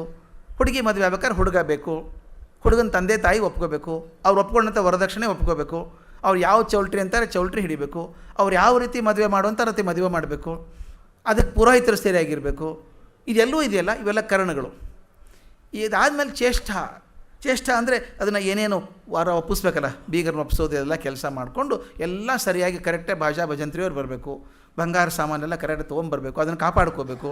ಇದೆಲ್ಲ ದೈವ ಕೊನೆಗೆ ಬರುವಂಥದ್ದು. ಇದೆಲ್ಲ ಹೇಳ್ತಾರೆ. ಮೊದಲಿನ 4 ಇದ್ದಾವಲ್ಲ, ಅವೆಲ್ಲ ನಮ್ಮ ಕೈಯಲ್ಲೇ ಇದ್ದಾವೆ, ಕಡೆಯದು ಮಾತ್ರ ನಮ್ಮ ಕೈಯಲ್ಲಿಲ್ಲ. ಆ ಕಡೆಯದು ಎಷ್ಟು ಗಟ್ಟಿಯಾಗಿದೆ ಅಂದರೆ ಮೊದಲಿನ 4 ನಲ್ ಆ್ಯಂಡ್ ವಾಯ್ಡ್ ಮಾಡುತ್ತೆ, ಅದು ಆಗದಂಗೆ ಮಾಡಿಬಿಡುತ್ತೆ. ಎಲ್ಲ ತಯಾರಿ ಮಾಡ್ಕೊಂಡಿದ್ದೀವಿ, ಕೊನೆ ಹೊತ್ತಿಗೆ ನಿಂತು ಹೋಗ್ಬಿಡುತ್ತೆ ಮದುವೆ. ನಾವು ನೋಡಿಲ್ವ, ಎಷ್ಟೋ ಕಡೆ ನೋಡಿದ್ದೀವಿ ನಾವು. ಅಂದರೆ ದೈವ ಇಲ್ಲ, ಅದೃಷ್ಟ ಸರಿ ಇರಲಿಲ್ಲ ಅಂತ. ಅದೃಷ್ಟ ಕಣ್ಣಿಗೆ ಕಾಣಿಸ್ಲಾರದ್ದು ಅಂತ, ಕಣ್ಣಿಗೆ ಕಾಣಿಸ್ಲಾರ್ದಂಥದ್ದು. ಅದ್ರ ಶಕ್ತಿ ಭಾಳ ದೊಡ್ಡದು. ಈಗ ಮನೆ ಕಟ್ಟಿಸ್ಬೇಕು ಅಂತ ತೀರ್ಮಾನ ಮಾಡ್ತೀವಿ ನಾವು. ಮನೆ ಕಟ್ಟಬೇಕಪ್ಪ, ಇಷ್ಟು ವರ್ಷ ಕೆಲಸ ಮಾಡಿದ್ದೀನಿ, ಒಂದು ಮನೆ ಇಲ್ಲ, ಸೈಟ್ ಇದೆ, ಎಷ್ಟು ವರ್ಷ ಆಯಿತು, ಮತ್ತು ನೋಟಿಸ್ ಕೊಟ್ಟಿದ್ದಾರೆ ನಮಗೆ, ಇನ್ನು ಕಟ್ಟದೆ ಹೋದರೆ ಮನೆ ವಾಪಸ್ ತೊಗೊಂಡ್ಬಿಡ್ತೀವಿ, ನಮ್ಮ BDA ಸೈಟ್ ವಾಪಸ್ ತೊಗೋತೀವಿ ಅಂತಾರೆ. ಮನೆ ಕಟ್ಟಬೇಕು, ಅಧಿಷ್ಠಾನ ರೆಡಿ ಆಯಿತು. ಕಟ್ಟೋರು ಯಾರು? ಯಜಮಾನರು. ಅವರ ಹೆಸರಲ್ಲೇ ಸಾಲ ತೊಗೋಬೇಕು, ಆದ್ದರಿಂದ ಕರ್ತ ಅವರು. ಕರ್ತ ಆದಮೇಲೆ ಕರಣಗಳೇನು ಬೇಕು ಮದುವೆ ಆಗಬೇಕಾದ್ರೆ? ಇದು ಮನೆ ಕಟ್ಟಬೇಕಾದ್ರೆ ಅದಕ್ಕೊಬ್ಬರು ಆರ್ಕಿಟೆಕ್ಟ್ ನೋಡಬೇಕು. ಮೊದಲು ನಿಮ್ಮ ಜೇಬಿನ ಭಾರ ಎಷ್ಟಿದೆ ನೋಡ್ಕೋಬೇಕು, ಎಷ್ಟು ಸೈಜ್ ಕಟ್ಟಬೇಕು ಮನೆ ಅಂತ. ಅದಕ್ಕೆ ಡ್ರಾಯಿಂಗ್ ರೆಡಿ ಆಗಬೇಕು, BDA ಅಪ್ರೂವಲ್ ಆಗಬೇಕು, ಅದಕ್ಕೆ ಏನೇನು ದಕ್ಷಿಣೆ ಕೊಡಬೇಕು, ಅದೆಲ್ಲ ಮಾಡಿಸ್ಕೊಂಬರ್ಬೇಕು. ಆಮೇಲೆ ಕಾಂಟ್ರಾಕ್ಟರ್ ಚೆನ್ನಾಗಿರಬೇಕು. ಇದೆಲ್ಲವೂ ಕಾರಣಗಳು. ಚೇಷ್ಟ ಕಟ್ಟೋಕ್ಕೆ ಶುರು ಮಾಡ್ತಾನೆ ಅವನು. ಕಟ್ಟೋಕ್ಕೆ ಶುರು ಮಾಡಿದಾಗ, ಸರ್ ಸಿಮೆಂಟ್ ರೇಟ್ ಜಾಸ್ತಿ ಆಗಿದೆ, ರೇಟ್ ಜಾಸ್ತಿ ಮಾಡಿ ಅಂತಾನೆ. ಏನೋ ಒಂದು ಕೆಲಸ ಬರುತ್ತೆ, ಕಟ್ಟುವಾಗ ಸಿಮೆಂಟ್ ಬೇಕು, ಮರಳು ಬೇಕು, ಕಲ್ಲು ಬೇಕು, ಅದರ ತಂದು ಕೊಡಬೇಕು, ವ್ಯವಸ್ಥೆ ಮಾಡಬೇಕು, ಅವೆಲ್ಲ ಚೇಷ್ಟ. ಇಷ್ಟಾದರೂ ಕೂಡ ಕೊನೆಗೆ ಮನೆ ರೂಫ್ ಹಾಕಿ ಇನ್ನೇನು ಪ್ಲಾಸ್ಟ್ರಿಂಗ್ ಮಾಡೋಕೆ ಹೊತ್ತಿಗೆ ಬಿ ಡಿ ಎ ನೋಟಿಫಿಕೇಷನ್ ಕೊಟ್ಟದ್ದು ವಾಪಸ್ ಕಸ್ಕೊಂಡ್ವಿ ಸೈಟು ಅಂತ ಬರ್ತದೆ. ದೈವ ಏನು ಮಾಡ್ತೀರಿ? ದೈವ ಅನ್ನುವಂಥದ್ದು ಕೊನೆಗಿರುವಂಥದ್ದು. ಹೀಗೆ 5 ಜನ ನಮ್ಮಲ್ಲಿದ್ದಾರೆ. ಅದನ್ನು ಕಗ್ಗ ಹೇಳುವಂಥ ರೀತಿ ನೋಡೋಣ ಎಷ್ಟು ಚೆನ್ನಾಗಿದೆ. 895 895 ಎಷ್ಟು ಸಿಂಬಾಲಿಕ್ಕಾಗಿ ಬರೀತಾರೆ ಇದನ್ನು. ಸಂಕೇತ ಭಾವಮಯ ಲೋಕ ಜೀವನದ ನಯ, ಸಂಖ್ಯೆ ಗುಣ ಹೇತು ಕಾರ್ಯಗಳ ಲಕ್ಷಣದಿಂ ಅಂಕಿತಂಗಳು ಪದ ಪದಾರ್ಥ ಸಂಬಂಧಗಳು ಅಂಕೆ ಮೀರ್ದುದು ಸತ್ವ ಮಂಕುತಿಮ್ಮ. ಸಂಕೇತ ಭಾವಮಯ ಲೋಕ ಜೀವನದ ನಯ. ನಮ್ಮ ಲೋಕ ಜೀವನ ಇದೆಯಲ್ಲ, ಇದರ ನಯ ಹೇಗಿದೆ ಅಂದರೆ ಸಂಕೇತಮಯವಾದದ್ದು, ಭಾವಮಯವಾದದ್ದು. ಬಹಳಷ್ಟು ಜೀವನದಲ್ಲಿ ನಡೆಯುವ ಸಂಕೇತದಿಂದ ನಡೆಯುವಂಥದ್ದು. ನಮ್ಮದು ಸಂಕೇತದಿಂದ ನಡೆಯುವಂಥದ್ದು. ಮನೆ ಮುಂದೆ ಹೋಗ್ತಿರ್ತೀರಿ, ಎಲ್ಲೋ ಯಾರು ರಸ್ತೆಯಲ್ಲಿ ಹೋಗ್ತಿರುವಾಗ ಮನೆ ಮುಂದೆ ತೋರಣ ಕಟ್ಟಿದ್ದಾರೆ. ಓಹ್, ಏನು ಹಬ್ಬ ಇರಬೇಕಲ್ಲ ಇವತ್ತು ಅಲ್ಲ, ಸಂಕೇತ ಅದು. ಅವ್ರು ಯಾರೂ ಬೋರ್ಡ್ ಬರೋದಿಲ್ಲ ಮನೇಲಿ ಹಬ್ಬ ಇದೆ ಅಂತ. ಸಂಕೇತದಿಂದ ಗೊತ್ತಾಗೋದು. ಮನೆ ಮುಂದೆ ರಂಗೋಲಿ ಹಾಕಿದ್ದಾರೆ, ಗೊತ್ತಾಗುತ್ತೆ ಏನೋ ಇದೆ ಅಂಥೇಳಿ. ಏನೋ ಸಂದರ್ಭ ಗೊತ್ತಾಗುತ್ತೆ. ಶುಭ ಯಾವುದು ಅಶುಭ ಯಾವುದು ಎಲ್ಲ ತಕ್ಷಣ ಗೊತ್ತಾಗಲ್ವ ನಮಗೆ, ಸಂಕೇತದಿಂದನೇ ಹೋಗೋದು. ಅದರ ಜೊತೆಗೆ ಭಾವಮಯವಾದಂಥದ್ದು. ಇದು ಭಾಳ ನನಗೆ ವಿಚಿತ್ರ ಹವ್ಯಾಸ ಇದ್ದದ್ದು. ಸ್ವಲ್ಪ ದಿವಸ ಟೈಮ್ ಸಿಕ್ಕಾಗಿ ಮಾಡ್ತಿದ್ದೆ ನಾನು. ನಿಮ್ಮ ಮನೇಲಿ ಅವಕಾಶ ಸಿಕ್ಕರೆ ಮನೆ ಮುಂದೆ ಜಾಗ ಇದ್ದರೆ ಕುರ್ಚಿ ಹಾಕ್ಕೊಂಡು ಕೂತ್ಕೊಳ್ಳಿ. ಬಾಲ್ಕನಿ ಇದ್ರೆ ಇನ್ನೂ ಒಳ್ಳೆಯದು. ಮ್ಯಾಲೆ ಕೂತ್ಕೊಂಡು ರಸ್ತೆ ಮೇಲೆ ಹೋಗೋರು ಬರೋರು ನೋಡ್ತಾಯಿರಿ, ನೋಡ್ತೀರಿ ಎಷ್ಟು ಚಂದ ಇರ್ತೀವಿ. ಅವನು ಮೋಟರ್ ಸೈಕಲ್ ಹೋಗ್ತಿರ್ತಾನೆ, ಬೈಕೊಂಡು ಹೋಗ್ತಿರ್ತಾನೆ ಎಲ್ಲರೂ. ಅವನು ಏನೋ ತಲೆ ಕೂತಿದೆ ಅವನಿಗೆ. ಮೋಟರ್ ಡ್ರೈವಿಂಗ್ನಲ್ಲೂ ಬೈಕೊಂಡೇ ಹೋಗ್ತಾ ಇರ್ತಾನೆ. ಕೆಲವರು ನಗನಗ್ತಾ ಹೋಗ್ತಿರ್ತಾರೆ, ಏನೋ ನೆನೆಸ್ಕೊಂಡು ಹೋಗ್ತಿರ್ತಾರೆ. ಭಾವಮಯ ಸಂಗೀತ ಅದು, ಭಾಳ ಭಾವಮಯ ಜೀವನನೇ ಆಗಿರುವಂಥದ್ದು. ನಮ್ಮ ಮನಸ್ಸಿಗೆ ಸಂತೋಷ ಆದರೆ ತಡ್ಕೊಳ್ಳೋಕ್ಕಾಗಲ್ಲ. ನಿಮ್ಮ ಕಣ್ಣಲ್ಲೇ ಕಂಡುಬಿಡುತ್ತೆ ಸಂತೋಷ. ಏನು ರೀ ಭಾಳ ಚುರುಕಾಗಿದ್ದೀರಿ, ಯಾಕೆ ಹುರುಪಾಗಿದ್ದೀರಿ ಅಂತ ಹೇಳಬೇಕಾಗಿಲ್ಲ. ಅವರು ನೋಡಿದ್ರೆ ಗೊತ್ತಾಗುತ್ತೆ ನಮಗೆ. ನಮ್ಮ ಇಡೀ ಜೀವನ ಇರೋದೇ ಹಾಗೆ. ಕೆಲವು ತುಂಬ ಸಪ್ಪಗಾಗಿದ್ದ, ಯಾಕೆ ಆರಾಮಿಲ್ವಾ, ಅವರೇನು ಹೇಳಿಲ್ಲ, ನೋಡಿದ ತಕ್ಷಣ ಗೊತ್ತಾಗುತ್ತೆ ನಿಮಗೆ. ನಮ್ಮ ಭಾವಮಯ ಸಂಕೇತಮಯ ಜೀವನ ಇದೆಯಲ್ಲ, ಇದು ಲೋಕ ಜೀವನದ ನಯ. ಯಾರೂ ಬಾಯಿ ಬಿಟ್ಟು ಹೇಳಬೇಕಾಗಿಲ್ಲ. ಸಂಖ್ಯೆ ಗುಣ ಹೇತು ಕಾರ್ಯಗಳ ಲಕ್ಷಣದಿಂ ಇವು 4. ಸಂಖ್ಯೆ ಗುಣ ಹೇತು ಅಂದರೆ ಕಾರಣ ಮತ್ತು ಕಾರ್ಯ. ಈ 4 ಲಕ್ಷಣದಿಂದ ಅಂಕಿತಂಗಳು ಪದ ಪದಾರ್ಥ ಸಂಬಂಧಗಳೆಲ್ಲ ಗೊತ್ತಾಗ್ತದೆ ಜೀವನದಲ್ಲಿ. ಒಂದು ಸುಮಾರು ಎಕ್ಸಾಂಪಲ್ ಕೊಡ್ತೀನಿ ನಾನು. 2 ಲಕ್ಷ ರೂಪಾಯಿ ಅಂದರೆ ಏನು ಅರ್ಥ ಆಯಿತು? ಏನು ಅರ್ಥ ಇಲ್ಲ, 2 ಲಕ್ಷ ರೂಪಾಯಿ ಅಷ್ಟೇನೇ ಅದು ಅಲ್ವಾ. 2 ಲಕ್ಷ ರೂಪಾಯಿಗೆ ಅರ್ಥ ಇಲ್ಲ. 2 ಲಕ್ಷ ರೂಪಾಯಿ ಅಂತ ಅಷ್ಟೇ ಸಂಖ್ಯೆ ಆಯ್ತದು. ಆದರೆ ನಾನು ಹೇಳಿ, ಆ ಹುಡುಗ ನೋಡ್ರಿ ಮೊನ್ನೆ ಇಂಜಿನಿಯರ್ ಆಗಿದ್ದಾನಲ್ಲ, ಅವನ ತಿಂಗಳ ಸಂಬಳ 2 ಲಕ್ಷ ರೂಪಾಯಿ. ಹೌದಾ? ನೋಡಿ ಹೆಂಗೆ ಸಂಬಂಧ ಬಂತದು. 2 ಲಕ್ಷ ರೂಪಾಯಿಗೆ ಅರ್ಥ ಇಲ್ಲ. 2 ಲಕ್ಷ ರೂಪಾಯಿ ನಂಬರ್ ಅಷ್ಟೇ, ಅದು ತುಂಬ ನಿರ್ವಿಕಾರವಾದ ನಂಬರ್ ಅದು. ಆದರೆ ಆ ಹುಡುಗನ ಸಂಬಳ ತಿಂಗಳಿಗೆ 2 ಲಕ್ಷ ರೂಪಾಯಿ. ಹೌದಾ? ತಕ್ಷಣ ಆಶ್ಚರ್ಯ ಬಂತು. ಯಾಕಂದರೆ ಆ ಹುಡುಗನಿಗೆ ಸಂಬಳ ಇದೆಯಾ? ಆ ಸಂಬಳ 2 ಲಕ್ಷ ರೂಪಾಯಿ ಅಂದ ತಕ್ಷಣ ಆ ಹುಡುಗನ ಮಟ್ಟ ಎತ್ಬಿಡ್ತು, ದೊಡ್ಡವನಾದವನು. ಆಮೇಲೆ ಗುಣ, ಅವನದೇನು ರೀ ಗುಣ, ಬಂಗಾರದಂಥ ಹುಡುಗ, ಭಾಳ ಬಂಗಾರದಂಥ ಹುಡುಗಿ ಅದು. ಹಿಂಗೆ ಹೇಳಿದಾಗ ಆ ಗುಣ ಹೇಳಿದ ತಕ್ಷಣ ಅವ್ರ ಬಗ್ಗೆ ನಮಗೆ ಅವ್ರ ಬಗ್ಗೆ ವಿಚಾರನೇ ಬೇರೆ ಆಗಲ್ವಾ? ಯಾರೋ ಬರ್ತಾರೆ, ತುಂಬ ದೊಡ್ಡವ್ರು ಬರ್ತಾ ಇದ್ದಾರೆ, 4 ಜನ ಓಡಿ ಬಂದರೆ ಅವ್ರ ಬಗ್ಗೆ ನಿಮಗೂ ಗೌರವ ಬಂದುಬಿಡುತ್ತೆ. ಅವ್ರು ಯಾರು ಅಂತ ಗೊತ್ತಿಲ್ಲ. ಆ ಗುಣಗಳನ್ನು ಹೇಳಿದಾಗ ಹಾಗಾಗತ್ತೆ. ಹೇತು ಕಾರಣ, ಯಾವ ಕಾರಣಕ್ಕೋಸ್ಕರ ಭೇಟಿ ಆಗ್ತಿದ್ದೀರಿ? ನೀವೇನಾದರೂ ಕೊಡೋದಕ್ಕೆ ಹೋಗ್ತಾ ಇದ್ದರೆ ನಿಮ್ಮ ಮಾತಾಡೋ ಚರ್ಯೆನೇ ಬೇರೆ ಇರ್ತದೆ. ಇನ್ನೊಬ್ಬರನ್ನ ಕೇಳೋಕ್ಕೆ ಹೋದಾಗ ನಿಮ್ಮ ಚರ್ಯೆ ಬೇರೆ ಇರ್ತದೆ. ನಾನು ಯಾವಾಗಲೂ ಹೇಳ್ತೀನಿ, ಕೈಗೂ ನಾಲಿಗೆಗೂ ಹತ್ತಿರದ ಸಂಬಂಧ ಇದೆ ಅಂತ. ನಾಲಿಗೆಗೆ ಕೈಗೆ ತುಂಬ ಹತ್ತಿರ ಸಂಬಂಧ. ಯಾವತ್ತು ನೀವು ಕೈ ಚಾಚ್ತೀರೋ ನಾಲಿಗೆ ಬಿದ್ದು ಹೋಯ್ತು. ಕೈ ಚಾಚಿದ ತಕ್ಷಣ ನಾಲಿಗೆ ಬಿದ್ದು ಹೋಗುತ್ತೆ. ಅದಕ್ಕೆ ಹೇಳ್ತಾರೆ, ಕಾರಣ ಯಾವ ಕಾರಣ ಕೊಟ್ಟಿದ್ದೀರಿ ನೀವು? ಯಾವುದೋ ಕೆಲಸಕ್ಕೆ ಹೋಗ್ತಿದ್ದೀರಿ, ಸಂಭ್ರಮದಿಂದ ಹೋಗ್ತಾ ಇದ್ದೀರಿ, ನಿಮ್ಮ ಕೈಯಿಂದ ಒಂದು ದೊಡ್ಡ ಕೆಲಸ ಆಗ್ತಾಯಿದೆ. ನೀವು ಹೋಗೋ ರೀತಿಯೇ ಬೇರೆ ಇರುತ್ತೆ. ಯಾರೋ ಒಬ್ಬರು ಕೊಡ್ತಿದ್ದಾರೆ, ಹೋಗಿ ನಿಂತ್ಕೋಬೇಕಾದ್ರೆ ಇಸ್ಕೋಬೇಕು ಅಂದಾಗ ಕಾರಣ ಬೇರೆ ಆಗುತ್ತೆ. ಅಥವಾ ಪ್ರೀತಿಯಿಂದ ಹೋಗುವಂಥ ಕಾರಣ ಬೇರೆ. ಒಬ್ಬರು ಕೆಟ್ಟ ಸುದ್ದಿ ಹೇಳೋಕ್ಕೆ ಹೋಗಬೇಕಾಗಿದೆ ನೀವು, ಅದು ಕಾರಣ. ನಿಮ್ಮ ನಡವಳಿಕೆನೇ ಬೇರೆ ಆಗ್ತದೆ. ಅದು ಹೇಳ್ತಾರೆ, ಕಾರಣ ಮತ್ತು ಕಾರ್ಯಗಳ ಲಕ್ಷಣ. ಯಾವ ಕಾರ್ಯ ಮಾಡ್ತಿದ್ದೀರಿ ಹೇಳಬೇಕು. ಅವರ ಯಾವುದೋ ಒಂದು ಸಣ್ಣ ಕೆಲಸದಲ್ಲಿದ್ದಾರೆ ಅವರು, ಕಾರ್ಯ ಅಂದಕ್ಷಣ ಆಹಾ ಇರಲಿ ಬಿಡಿ ಅನಿಸುತ್ತೆ. ಅವರ ಗೊತ್ತಿಲ್ಲ ನಿಮಗೆ, ಫಾರ್ಮರ್ ಗವರ್ನರ್ ರೀ ಅವರು. ಹೌದಾ? ಅವ್ರ ಕಾರ್ಯ ದೊಡ್ಡದಾಗ್ಬಿಡ್ತು. ಆ ಕಾರ್ಯ ಹೇಳಿದಾಗ ಮಾಡುವಂಥ ಕಾರ್ಯ ಸ್ಥಾನ ಯಾವುದೇ ಆಗ್ಬೋದು. ಈ ಸಂಖ್ಯೆ ಗುಣ ಕಾರಣ ಕಾರ್ಯ ಈ ಎಲ್ಲಗಳ ಲಕ್ಷಣದಿಂದ ನಮ್ಮ ಜೀವನದಲ್ಲಿ ಅಂಕಿತಗಳು ಬರ್ತವೆ, ಪದಗಳು ಬರ್ತವೆ, ಪದಾರ್ಥಗಳ ಸಂಬಂಧಗಳು ಗೊತ್ತಾಗ್ತವೆ. ಪ್ರತಿಯೊಂದು ವಸ್ತುವಿನ ಸಂಬಂಧಗಳು ಗೊತ್ತಾಗೋದು ಈ 4ರಿಂದ. ಆದರೆ ಕೊನೆಗೆ ಹೇಳ್ತಾರೆ, ಅಂಕೆ ಮೀರ್ದುದು ಸತ್ವ ಮಂಕುತಿಮ್ಮ. ಈ ಎಲ್ಲವನ್ನು ದಾಟಿ ಮೇಲೆ ಇದ್ದಂಥದ್ದು ಸತ್ವ. ಅದು ಪರಸತ್ವ ಅನ್ನಿ, ದೈವ ಅನ್ನಿ, ಅದು ಎಲ್ಲವನ್ನೂ ದಾಟಿದು. ಅದಕ್ಕೆ ಈ ಲೋಕ ಜೀವನದೊಳಗೆ ಅಧಿಷ್ಠಾನ, ಕರ್ತ, ಕರಣ, ಚೇಷ್ಟ ಇವು 4 ಇದ್ದಾವಲ್ಲ, ನೋಡಿದ್ದೀವಲ್ಲ ನಾವು. ಸಿಚುವೇಶನ್, ಮಾಡುವಂಥವನು, ಮಾಡಬೇಕಂತ ಉಪಕರಣಗಳು ಮತ್ತು ಮಾಡುವಂಥ ಕ್ರಿಯೆ ಇವೆಲ್ಲ ಕಣ್ಣಿಗೆ ಕಾಣಿಸುವಂಥವು, ನಮ್ಮ ಅನುಭವಕ್ಕೆ ಬರುವಂಥವು. ಇವೆಲ್ಲವೂ ಕಣ್ಣಿಗೆ ಕಾಣಿಸುವಂಥವು. ಆದರೆ ಇವನ್ನೆಲ್ಲವನ್ನು ಮೀರಿದಂಥದ್ದು ಆ ಸತ್ವ, ಅದು ನಮ್ಮ ಕೈಗೆ ಸಿಗದಂಥದ್ದು ಅದೃಷ್ಟ. ಅದು ಇನ್ನೊಂದು ಭಾಳ ಚೆನ್ನಾಗಿದೆ. ಹಾಗಾದ್ರೆ ನಾನು ಪ್ರಮಾಣ ಎಷ್ಟಿರಬೇಕು ಕೆಲಸದ್ದು? ನಾನು ಸ್ವಲ್ಪ ಅದಕ್ಕೆ ಬರೀ ದೈವನೇ ಮಾಡೋದಾದರೆ ನನ್ನ ಕೆಲಸ ಯಾಕಿರಬೇಕು?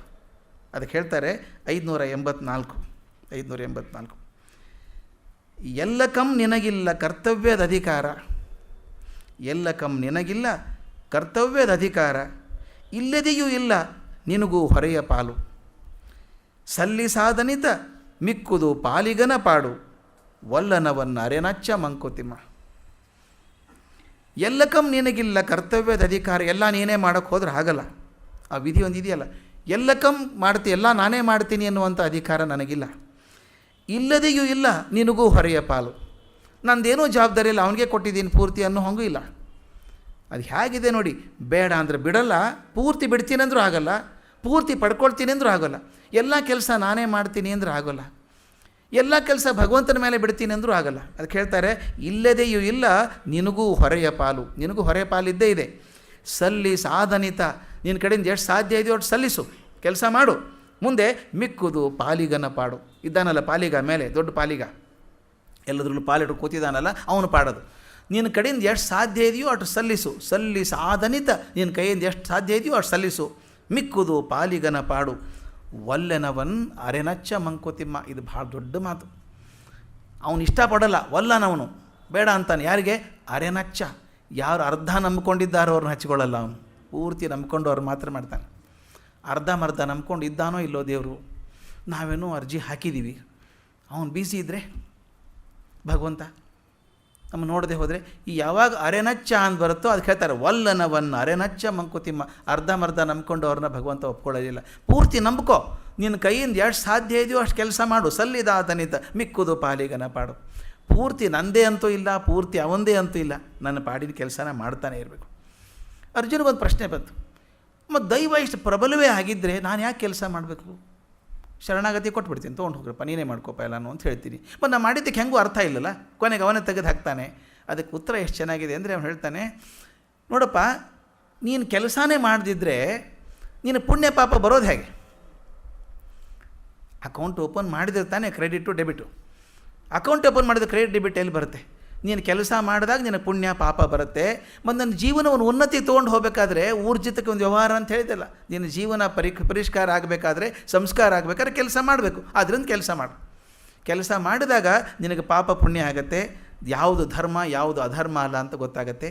ಅದನ್ನು ಯಾವ ರೀತಿ ಮಾಡಬೇಕು? ನಿನ್ನ ಅಧಿಷ್ಠಾನ ಇದೆಯಲ್ಲ, ನೀನು ಏನು ಪ್ಲ್ಯಾನ್ ಆಫ್ ಆ್ಯಕ್ಷನ್ ಹಾಕ್ಕೊಂಡಿದ್ದಿ, ನಿನ್ನ ಪರಿಸ್ಥಿತಿ ಏನಿದೆಯೋ ಅದರ ಪ್ರಕಾರ ಯಾವುದು ಧರ್ಮ ಯಾವುದು ಅಧರ್ಮ ಅಂತ ವಿಚಾರ ಮಾಡು. ಆಗ ಧರ್ಮಕ್ಕೆ ಅಥವಾ ಅಧರ್ಮಕ್ಕೆ ನೀನು ಹೊಣೆಗಾರ ಆಗ್ತೀಯ. ಅದನ್ನು ಪೆಟ್ಟು ತಲೆಗೆ ಬಿದ್ದಾಗ ನಿನ್ನ ಮುಂದೆ ಜೀವನ ಸಂಸ್ಕಾರ ಆಗುತ್ತೆ, ಮಾಡಲೇಬೇಕು. ಹಾಗಾದ್ರೆ ಎಷ್ಟರ ಮಟ್ಟಿಗೆ ಪುರುಷ ಸ್ವತಂತ್ರ ಇದ್ದಾನೆ? ಮನುಷ್ಯ ಸ್ವತಂತ್ರತೆ ಅವನು ಎಷ್ಟು ಮಟ್ಟಿಗಿದೆ? ಇಲ್ಲೊಂದು ಉದಾಹರಣೆ ಕೊಡ್ತಾರೆ DVG, ಐ ಥಿಂಕ್ ಅನ್ಪ್ಯಾರಲಡ್ ಉದಾಹರಣೆ ಅದು. 533 533 ಎಷ್ಟು ಸುಂದರ ಉದಾಹರಣೆ ಅದು. ಪುರುಷ ಸ್ವತಂತ್ರನೋ ದೈವ ವಿಧಿ ಪರವಶನೋ, ಎರಡೂ ಇನಿತಿನಿತುಳ್ಳ ತೋಳಿನಂತಿಹನೋ, ತಿರುಗುವುದು ಮಡಿಸುವುದು ತೋಳ ಮೈಕಟ್ಟಿನಲ್ಲಿ ನರನಂತು ಮಿತಶಕ್ತ ಮಂಕುತಿಮ್ಮ. ಎಷ್ಟು ಸುಂದರ ಉದಾಹರಣೆ ಅಂದರೆ ಅದಕ್ಕಿಂತ beyond that I can't think of it. ಅಷ್ಟು ಚೆನ್ನಾಗಿ. ಪುರುಷ ಸ್ವತಂತ್ರನೋ ದೈವ ವಿಧಿ ಪರವಶನೋ, ಅವನು ಪೂರ್ತಿ ಸ್ವತಂತ್ರ ಆಗಿದ್ದಾನೋ ಅಥವಾ ದೈವ ವಿಧಿಯೊಳಗೆ ಪರವಶನಾಗಿಬಿಟ್ಟಿದ್ದಾನೋ, ಅವನು ಬೇರೆ ಹಾದಿ ಇಲ್ವೋ? ಅದಕ್ಕೆ ಹೇಳ್ತಾರೆ ಎರಡೂ ಇನಿತಿನಿತುಳ್ಳ ತೋಳಿನಂತಿಹನು. ಎಷ್ಟು ಉದಾಹರಣೆ ಅದ್ಭುತ ಅನಿಸುತ್ತೆ ನನಗಂದರೆ, ಎರಡೂ ಇರುವಂಥ ನಮ್ಮ ತೋಳಿನ ಹಾಗಿದ್ದಾನೆ ಅಂತ. ನಮ್ಮ ತೋಳು ಹೇಗಿದೆ ನೋಡಿ, ಎಷ್ಟು ಚೆನ್ನಾಗಿ ಬರೀತಾರೆ ಅವರು. ತಿರುಗುವುದು ಮಡಿಸುವುದು ತೋಳ ಮೈಕಟ್ಟಿನಲ್ಲಿ. ಕೈ ತಿರುಗಿಸುತ್ತೆ, ತೋಳು ಬಡಿಸುತ್ತೆ, ಚಾಚುತ್ತೆ, ಏನಾದರೂ ಮಾಡುತ್ತೆ, ಆದರೆ ದೇಹ ಬಿಟ್ಟು ಹೋಗಲ್ಲ. ಎಷ್ಟು ಚೆಂದ ನೋಡಿ ಅದು. ಕೈ ಏನೇ ಮಾಡಿದರೂ ಕೂಡ ದೇಹದ ಚೌಕಟ್ಟಿನೊಳಗೆ ಇರಬೇಕದು. ಅದಕ್ಕೆ ಅಲುಗಾಡುವ ಸ್ವಾತಂತ್ರ್ಯ ಇದೆ, ಆದರೆ ದೇಹ ಕಿತ್ಕೊಂಡು ಹೋಗುವಂಥ ಅಧಿಕಾರ ಇಲ್ಲ. ಅದಕ್ಕೆ ಹೇಳ್ತಾರೆ ತಿರುಗುವುದು ಮಡಿಸುವುದು ತೋಳ ಮೈಕಟ್ಟಿನಲ್ಲಿ ನರನಂತೂ ಮಿತಶಕ್ತ ಮಂಕುತಿಮ್ಮ. ನರ ಹಾಗೆ ಶಕ್ತನಾಗಿದ್ದಾನೆ, ಶಕ್ತಿಗೆ ಮಿತಿ ಇದೆ. ಅದು ನೆನೆಸ್ಕೋಬೇಕು ನಾವು. ಮನುಷ್ಯ ಪ್ರಯತ್ನ ಅಂತೆ ಮಿತಿಯಾದದ್ದು ಅಂತ.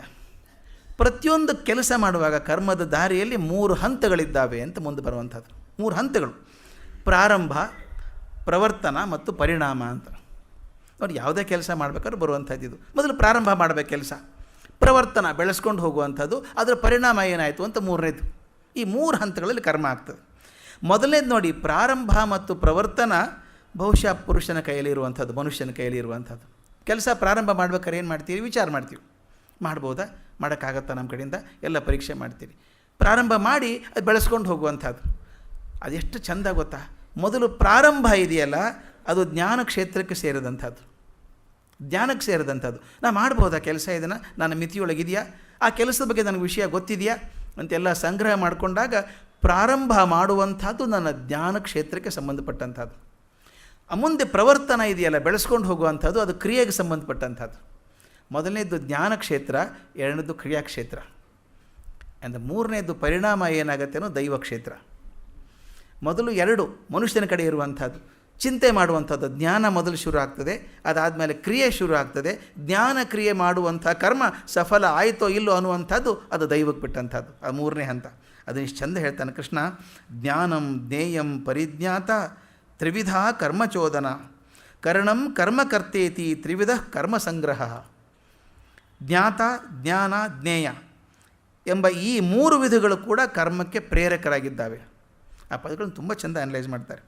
ಕರ್ತ, ಕರಣ, ಕ್ರಿಯೆ ಈ 3 ಕರ್ಮದ ಸಂಗ್ರಹಗಳು, ಅರ್ಥಾತ್ ಈ 3ರ ಸಂಯೋಗದಿಂದ ಕರ್ಮಗಳು ನಡೀತಾವೆ ಅಂತ ಸ್ವಲ್ಪ ಎಕ್ಸ್ಪ್ಲೇನ್ ಮಾಡ್ತೀನಿ ಹೇಗಿದೆ ಅಂತ.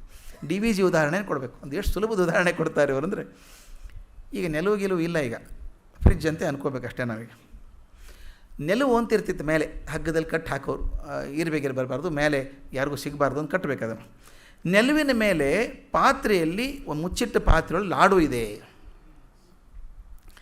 ತಾಜಾ ಲಾಡು ಮಾಡಿ ಇಟ್ಟಿದ್ದಾರೆ ಅಲ್ಲಿ. ಇದು ತಿಳಿಯಲ್ಪಡುವ ವಿಷಯ. ಎಷ್ಟು ಚಂದ ಭಾಷೆ DVG. ಇದು ತಿಳಿಯಲ್ಪಡುವ ವಿಷಯ ಜ್ಞೇಯ, ತಿಳಿಯಬೇಕಾದಂಥ ವಿಷಯ ಜ್ಞೇಯ ಅಂತ. ಯಾವ ವಿಷಯ ತಿಳ್ಕೋಬೇಕು ಅಂತಿದೆಯೋ ಅದು ಜ್ಞೇಯ. ಈಗ ಲಾಡು ಇದೆ ಅಂತ ತಿಳ್ಕೊಳ್ಳೋದು, ಅದು ಹುಡುಗನಿಗೆ ಗೊತ್ತಾಗ್ತದೆ ಅಲ್ಲಿ ಲಾಡು ಇದೆ ಅಂತ, ಅವನು ಜ್ಞಾತ. ಯಾವನಿಗೆ ಆ ಜ್ಞಾನ ಸಿಕ್ತೋ ಅವನು ಜ್ಞಾತ. ತಿಳಿಯಬೇಕಾದ ವಸ್ತು ಜ್ಞೇಯ, ತಿಳ್ಕೊಂಡವನು ಜ್ಞಾತ. ಅವನಿಗೆ ಹೆಂಗೆ ಗೊತ್ತಾಯ್ತಿದು? ಆ ತಿಂಡಿಯಿಂದ ಹೊರಟಂಥ ಸುವಾಸನೆ ಎಲ್ಲ ಕಡೆ ಹಾರು ಬಂದು ಅವನ ಮೂಗಿನೊಳಗೆ ಸೇರಿ ಬುದ್ಧಿಗೆ ಹೋಗಿ ಆ ಬುದ್ಧಿ ಇಂದ್ರಿಯ ಪ್ರಚೋದನೆ ಮಾಡ್ತು, ಉಂಡಿಯಲ್ಲಿದೆ, ಲಾಡು ಅಲ್ಲಿದೆ ಅಂತ ಗೊತ್ತು. ಈ ಕರ್ಮ ಇದೆಯಲ್ಲ, ಯಾವುದರ ಮೂಲಕ ಇಂದ್ರಿಯ ಮುಟ್ತೋ ಅದು ನಮಗೆ ಜ್ಞಾನ. ಲಾಡು ಅಲ್ಲಿದೆ, ಇರಬೇಕಾದಂಥ ವಸ್ತು ಅದು ಜ್ಞಾತ, ಅದನ್ನು ಗೊತ್ತಿರಬೇಕಾದಂಥ ಜ್ಞೇಯ, ತಿಳ್ಕೊಬೇಕಾದಂಥ ವಸ್ತು. ತಿಳ್ಕೊಂಡವನಿದ್ದಾನಲ್ಲ ಹುಡುಗ, ಅವನು ಗೊತ್ತಾತ ಅವನಿಗೆ ಹಿಂಗಿದೆ ಅಂತ ಜ್ಞಾತ. ಗೊತ್ತಾದದ್ದು ಹೇಗೆ ಅವನಿಗೆ? ಈ ಇಂದ್ರಿಯಗಳ ಮೂಲಕ ಬಂದಂಥದ್ದು, ಅದು ಜ್ಞಾನ. ಈ 3 ಸೇರಿದಾಗ ಮಾತ್ರ ಕೊನೆಗೆ ಏನಾಗ್ತದೆ ಅಂದರೆ ಲಡ್ಡು ಲಪಟಾಯಿಸುವ ಕ್ರಿಯೆ ನಡೀತದೆ ಅಂತ. ಲಪಟಾಯಿಸುವ ಕ್ರಿಯೆ ನಡೀತದೆ ಅಂತ ಅದು ಇನ್ನು ಬೇರೆ ಪದ ಉಪಯೋಗಿಸ್ತಾರೆ ಅವರು, ಲಡ್ಡು ಲಾತಸ್ಕರ ಕ್ರಿಯೆ ಅಂತ. ಲಪಟಾಯಿಸುವ ಕ್ರಿಯೆ ನಡೀತದೆ ಅಂತ. ಈ 3 ಬೇಕಲ್ಲ. ಯಾವುದೇ ಕೆಲಸ ಮಾಡಬೇಕಾದ್ರೂ ನೋಡಿ, ಮೊದಲು ಯಾವುದು ವಸ್ತು ತಿಳಿಬೇಕು ಅನ್ನುವಂಥದ್ದಿದೆ, ತಿಳ್ಕೊಳ್ಳುವಂಥವನಿದ್ದಾನೆ, ತಿಳ್ಕೊಳ್ಳುವಂಥ ಪ್ರಕ್ರಿಯೆ, ಈ 3 ಇರಬೇಕು. ಅದನ್ನು DVG ಎಷ್ಟು ಚಂದ ಹೇಳ್ತಾರೆ. 151 151 ದೈವವೆನಿಸಿರುತ್ತೆ ವಿಶ್ವ ಪ್ರಕೃತಿ ಶಕ್ತಿಯಲ್ಲಿ, ಜೀವ ವಾಸನೆಗಳಲ್ಲಿ ಪೂರ್ವಕೃತವೆನಿಸಿ, ಧೀವರ್ತನೆಯಲ್ಲಿ ಪೌರುಷವೆನಿಸಿ ಪರಸತ್ವ ತ್ರೈವಿಧದೊಳಗಿರುತ್ತಿಹುದು ಮಂಕುತಿಮ್ಮ. 3 ರೀತಿ ಇರ್ತದೆ ಅಂತ ದೈವ ಹೇಗಿರ್ತದೆ. ದೈವವೆನಿಸಿರುತ್ತೆ ವಿಶ್ವ ಪ್ರಕೃತಿಯ ಶಕ್ತಿಯಲ್ಲಿ. ಇಡೀ ವಿಶ್ವ ಪ್ರಕೃತಿ ಹಿಂದಿರುವಂಥ ಶಕ್ತಿ ಯಾವುದು ಅನ್ನುವಂಥದ್ದು ದೈವನ ನಡೆಸುವಂಥದ್ದು.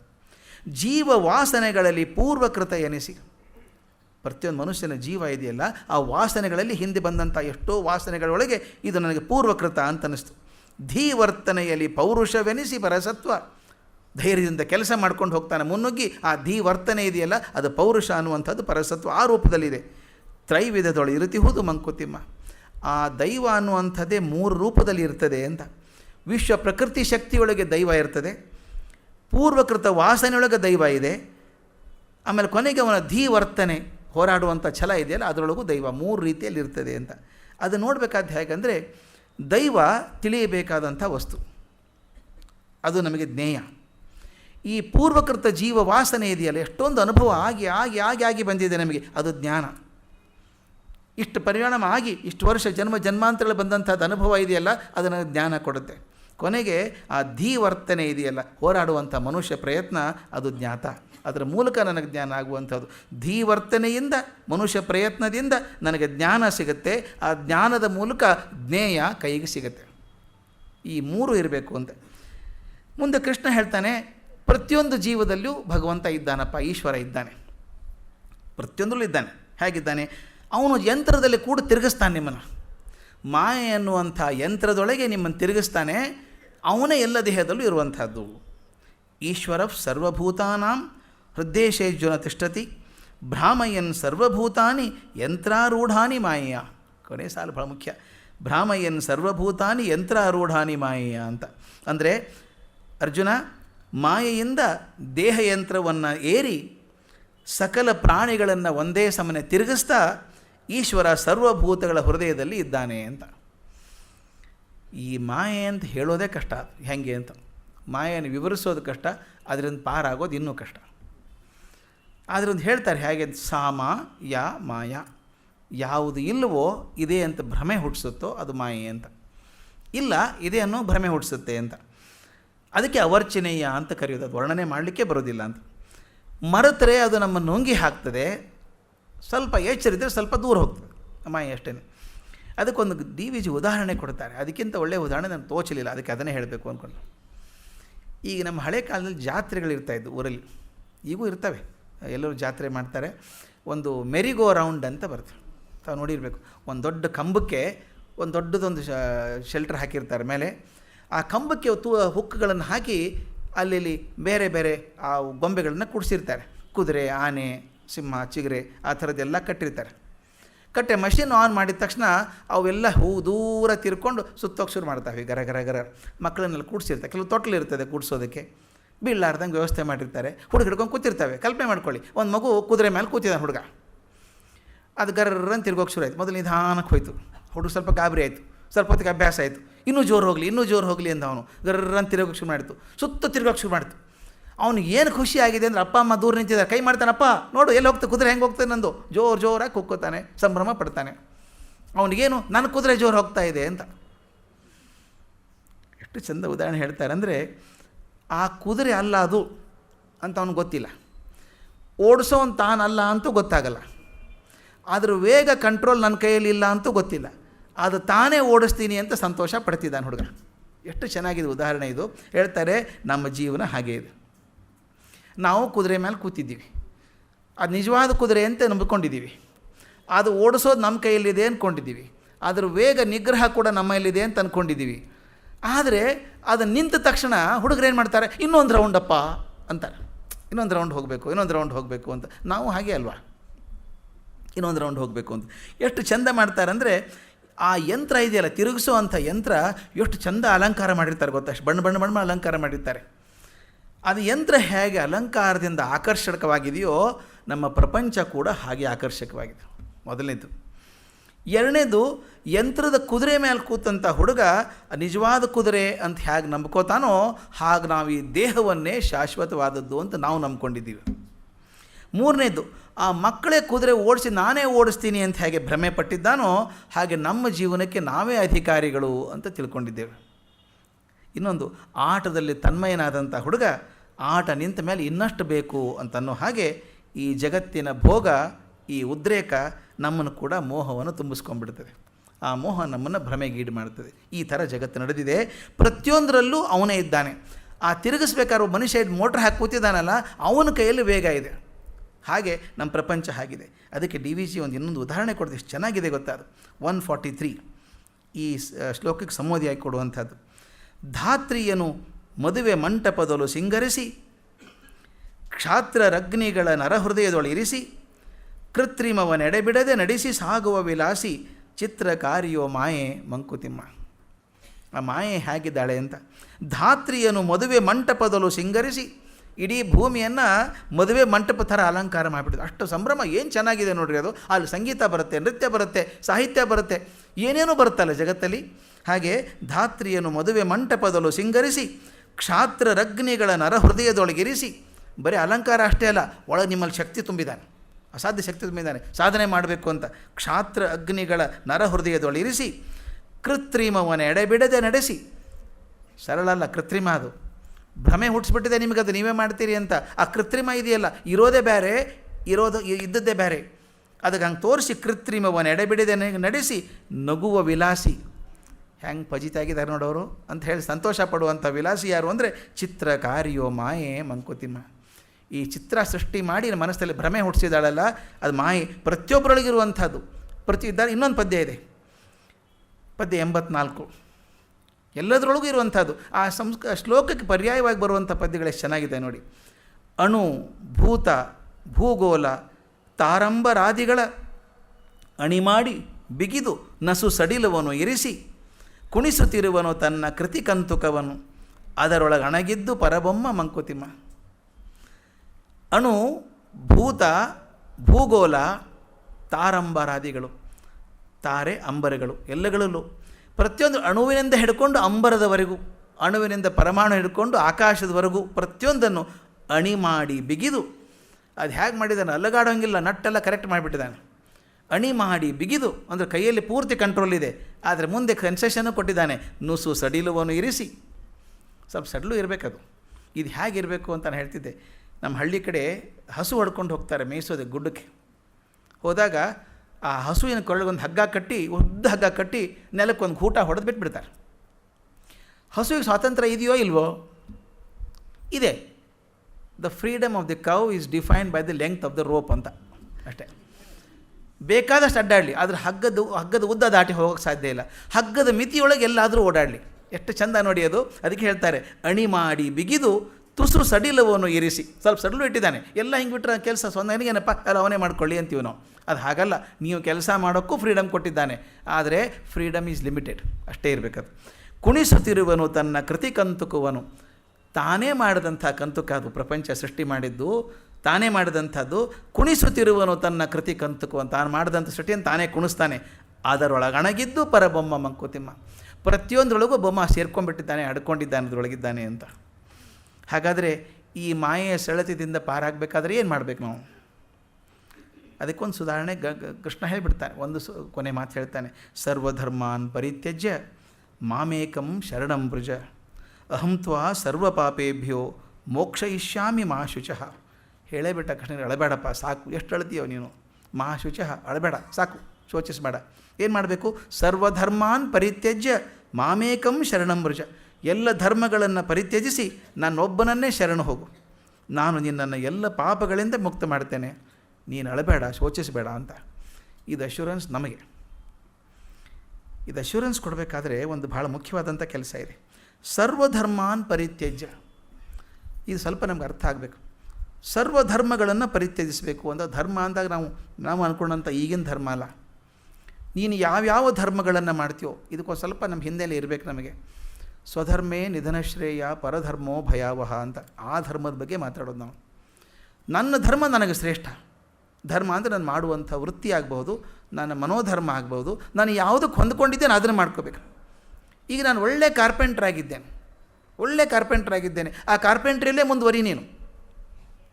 ಸ್ವಧರ್ಮೇ ನಿಧನಶ್ರೇಯ, ನಿನ್ನ ಧರ್ಮದಲ್ಲೇ ಮುಂದುವರಿಯಪ್ಪ ನೀನು, ಅದೇ ದೊಡ್ಡದು ನಿನಗೆ. ಪರಧರ್ಮೋ ಭಯಾವಹ. ಯಾರೋ ಹೋಟೆಲ್ ಇಟ್ಟಿದ್ದಾರೆ ಪಕ್ಕದಲ್ಲಿ, ದುಡ್ಡು ಮಾಡಿದ್ರು ಅಂಥೇಳಿ ಕಾರ್ಪೆಂಟ್ರಿ ಬಿಟ್ಟು ಹೋಟೆಲ್ ಮಾಡೋಕ್ಕೆ ಹೋದರೆ ಹೋಟೆಲು ನಡೆಯಲ್ಲ, ನಿನ್ನ ಕಾರ್ಪೆಂಟ್ರೂ ಮರೆತು ಹೋಗುತ್ತೆ.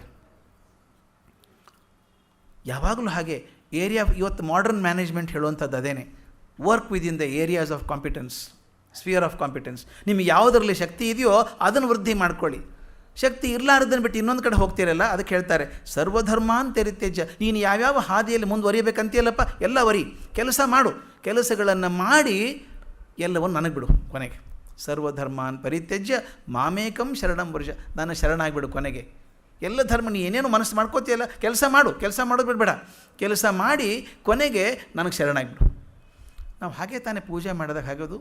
ಪೂಜೆ ಮಾಡಿದಾಗ ಹೇಳ್ತೀವಿ ಮಂತ್ರಹೀನಂ ಕ್ರಿಯಾಹೀನಂ ಭಕ್ತಿಹೀನಂ ಜನಾರ್ದನ ಯತ್ಕೃತಂತು ಮಯಾದೇವ ಪರಿಪೂರ್ಣಂ ತದಸ್ತಮೆ. ನಾನು ಪೂಜೆ ಮಾಡಿದ್ದೀನಿ ಮಾರಾಯ, ಪೂಜೆ ಮಾಡಿದ್ದೀನಿ, ನಾನು ತಿಳಿದು ಹಾಗೆ ಮಾಡಿದ್ದೇನೆ, ನಾನು ಬರೋ ಮಂತ್ರದ ಪ್ರಕಾರ, ನಾನು ಬರುವಂಥ ಆ ಕ್ರಿಯೆಗಳ ಪ್ರಕಾರ ಪೂಜೆ ಮಾಡಿದ್ದೀನಿ. ಸರಿಯಾಯಿತೋ ತಪ್ಪಾಯಿತೋ ಗೊತ್ತಿಲ್ಲ. ಮಂತ್ರಹೀನಂ ಕ್ರಿಯಾಹೀನಂ, ನಾನು ಮಂತ್ರ ಬರೋಲ್ಲ, ನನಗೆ ಕ್ರಿಯೆ ಬರೋಲ್ಲ. ಮಂತ್ರಹೀನಂ ಕ್ರಿಯಾಹೀನಂ ಭಕ್ತಿಹೀನಂ ಜನಾರ್ದನ, ಭಕ್ತಿನೂ ಇಲ್ಲ ನನಗೆ. ಯತ್ಕೃತಂತು ಮಯಾದೇವ, ನಾನು ಏನೇನು ಮಾಡಿದ್ದೇನೋ ಭಗವಂತ ಪರಿಪೂರ್ಣಂ ತದಸ್ತುಮೆ. ನೀ ಪರಿಪೂರ್ಣ ಆಗಿದೆ ಅಂತ ನೀ ತಿಳ್ಕೊ. ಇದು ಹೇಳಬೇಕಾದ್ದು. ಸರ್ವಧರ್ಮಗಳನ್ನು ಪರಿತ್ಯಜಿಸಿ ನಾನೊಬ್ಬನನ್ನೇ ಶರಣು ಹೋಗು, ನಾನು ನಿನ್ನನ್ನು ಎಲ್ಲ ಪಾಪಗಳಿಂದ ಬಿಡಿಸ್ತೇನೆ ಅಂತ. ಎಂಥ ದೊಡ್ಡ ಅಶ್ಯೂರೆನ್ಸ್ ಅಲ್ವಾ ಇದು. ನೀ ಅಳಬೇಡ ಅಂತ ಹೇಳ್ತಾನೆ. ಈ ಶ್ಲೋಕ ಗೀತೆಯಲ್ಲಿ ಆಧ್ಯಾತ್ಮಿಕ ಸಂದೇಶದ ಪರಿಸಮಾಪ್ತಿ ಅಂತ ಹೇಳ್ತಾರೆ. ಇದಾದಮೇಲೆ ಇದು ಸಂಪೂರ್ಣ ಶರಣಾಗತಿ ಇದೆಯಲ್ಲ, ಗೀತೆಯ ಪರಮ ಸಂದೇಶ ಅಂತ. ಯಾರಾದರೂ ಕೇಳೋದಾದರೆ ಭಗವದ್ಗೀತೆ ಒಂದೇ ಸಾಲಲ್ಲಿ ಅದರ ಸಂದೇಶ ಏನು ಅಂತಂದರೆ ಸಂಪೂರ್ಣ ಶರಣಾಗತಿ ಗೀತೆಯ ಪರಮ ಸಂದೇಶ ಅಂತ ಹೇಳ್ತಾರೆ.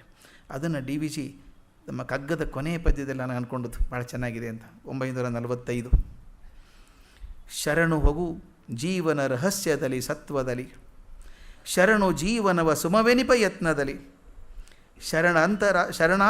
ಶರಣರಾತ್ಮ ಗಂಭೀರ ಪ್ರಶಾಂತಿಯಲ್ಲಿ, ಶರಣು ವಿಶ್ವಾತ್ಮದಲ್ಲಿ ಮಂಕುತಿಮ್ಮ. ಈ ಶರಣಾಗೋದೊಂದೇ ಮುಖ್ಯ ಉಳಿದದ್ದು. ಶರಣು ಹೋಗು ಜೀವನ ರಹಸ್ಯದಲ್ಲಿ ಸತ್ವದಲ್ಲಿ. ಎಷ್ಟು ತೂಕದ ಮಾತು. ಶರಣು ಹೋಗ್ಬೇಕಂತೆ, ಶರಣಾಗಬೇಕು. ಎದಕ್ಕೆ? ಜೀವನ ರಹಸ್ಯದಲ್ಲಿ. ಎಷ್ಟು ಒದ್ದಾಡಿದ್ರೂ ಅರ್ಥ ಆಗಲಿಲ್ಲಲ್ಲಪ್ಪ ಜಗತ್ತು ನನಗೆ ಅಂತ. ಅದೆಂಥ ರಹಸ್ಯ ಇರಬೇಕಲ್ಲ. ಜೀವನ ಯಾರಿಗೂ ಅರ್ಥವೇ ಆಗಿಲ್ಲ. ಅರ್ಥ ಆಗೋಕ್ಕೆ ಸಾಧ್ಯ, ಅರ್ಥ ಆದರೆ ರಹಸ್ಯ ಆಗೋದಿಲ್ಲ. ಅದು ಏನೋ ಅಂದ್ಕೊಂಡಿದ್ದೀನಿ ಜೀವನ ಹೀಗೆ ಅಂಥೇಳಿ. ಮನುಷ್ಯರೇ ಅರ್ಥ ಆಗಲ್ಲ ನನಗೆ ಜೀವನ ಬಿಡಿ. ಅಲ್ರಿ ಮೊನ್ನೆವರೆಗೂ ಅವ್ರನ್ನ ಒಳ್ಳೆಯವ್ರು ಅಂದ್ಕೊಂಡಿದ್ನಲ್ರಿ ನಾನು. ಅವ್ರೇನು ತರಕಾರಿನ ಕೆಟ್ಟು ಹೋಗೋದಕ್ಕೆ? ಅವ್ರು ಮೊದಲು ಹಾಗೆ ಇದ್ರು, ನಿಮಗೆ ಕಾಣಿಸಿದ ಹಾಗೆ ಅಷ್ಟೇ ಅವರು. ಅಂದರೆ ನನಗೆ ಅವ್ರು ಅರ್ಥ ಆಗಿರಲಿಲ್ಲ, ಒಬ್ಬ ವ್ಯಕ್ತಿನೇ ಅರ್ಥ ಆಗಿಲ್ಲ ಅಂದಾಗ ಇಡೀ ಜೀವನ ಹೆಂಗೆ ಅರ್ಥ ಆಗುತ್ತೆ? ಅದಕ್ಕೆ ಹೇಳ್ತಾನೆ ಶರಣವಗು ಜೀವನ ರಹಸ್ಯದಲ್ಲಿ. ಈ ಜೀವನ ರಹಸ್ಯ ಅನ್ನೋದೇ ಸಂತೋಷ ಪಡಬೇಕು. ಕೃಷ್ಣ ಅಂತ ಪದ ಇದೆಯಲ್ಲ, ಯಾವುದು ಆಕರ್ಷಣೆ ಮಾಡುತ್ತೋ ಅದು ಕೃಷ್ಣ ಅಂತ ಒಂದು ಅರ್ಥ ಆದರೆ, ರಹಸ್ಯ ಅಂತ ಒಂದು ಅರ್ಥನೇ ಇದೆ.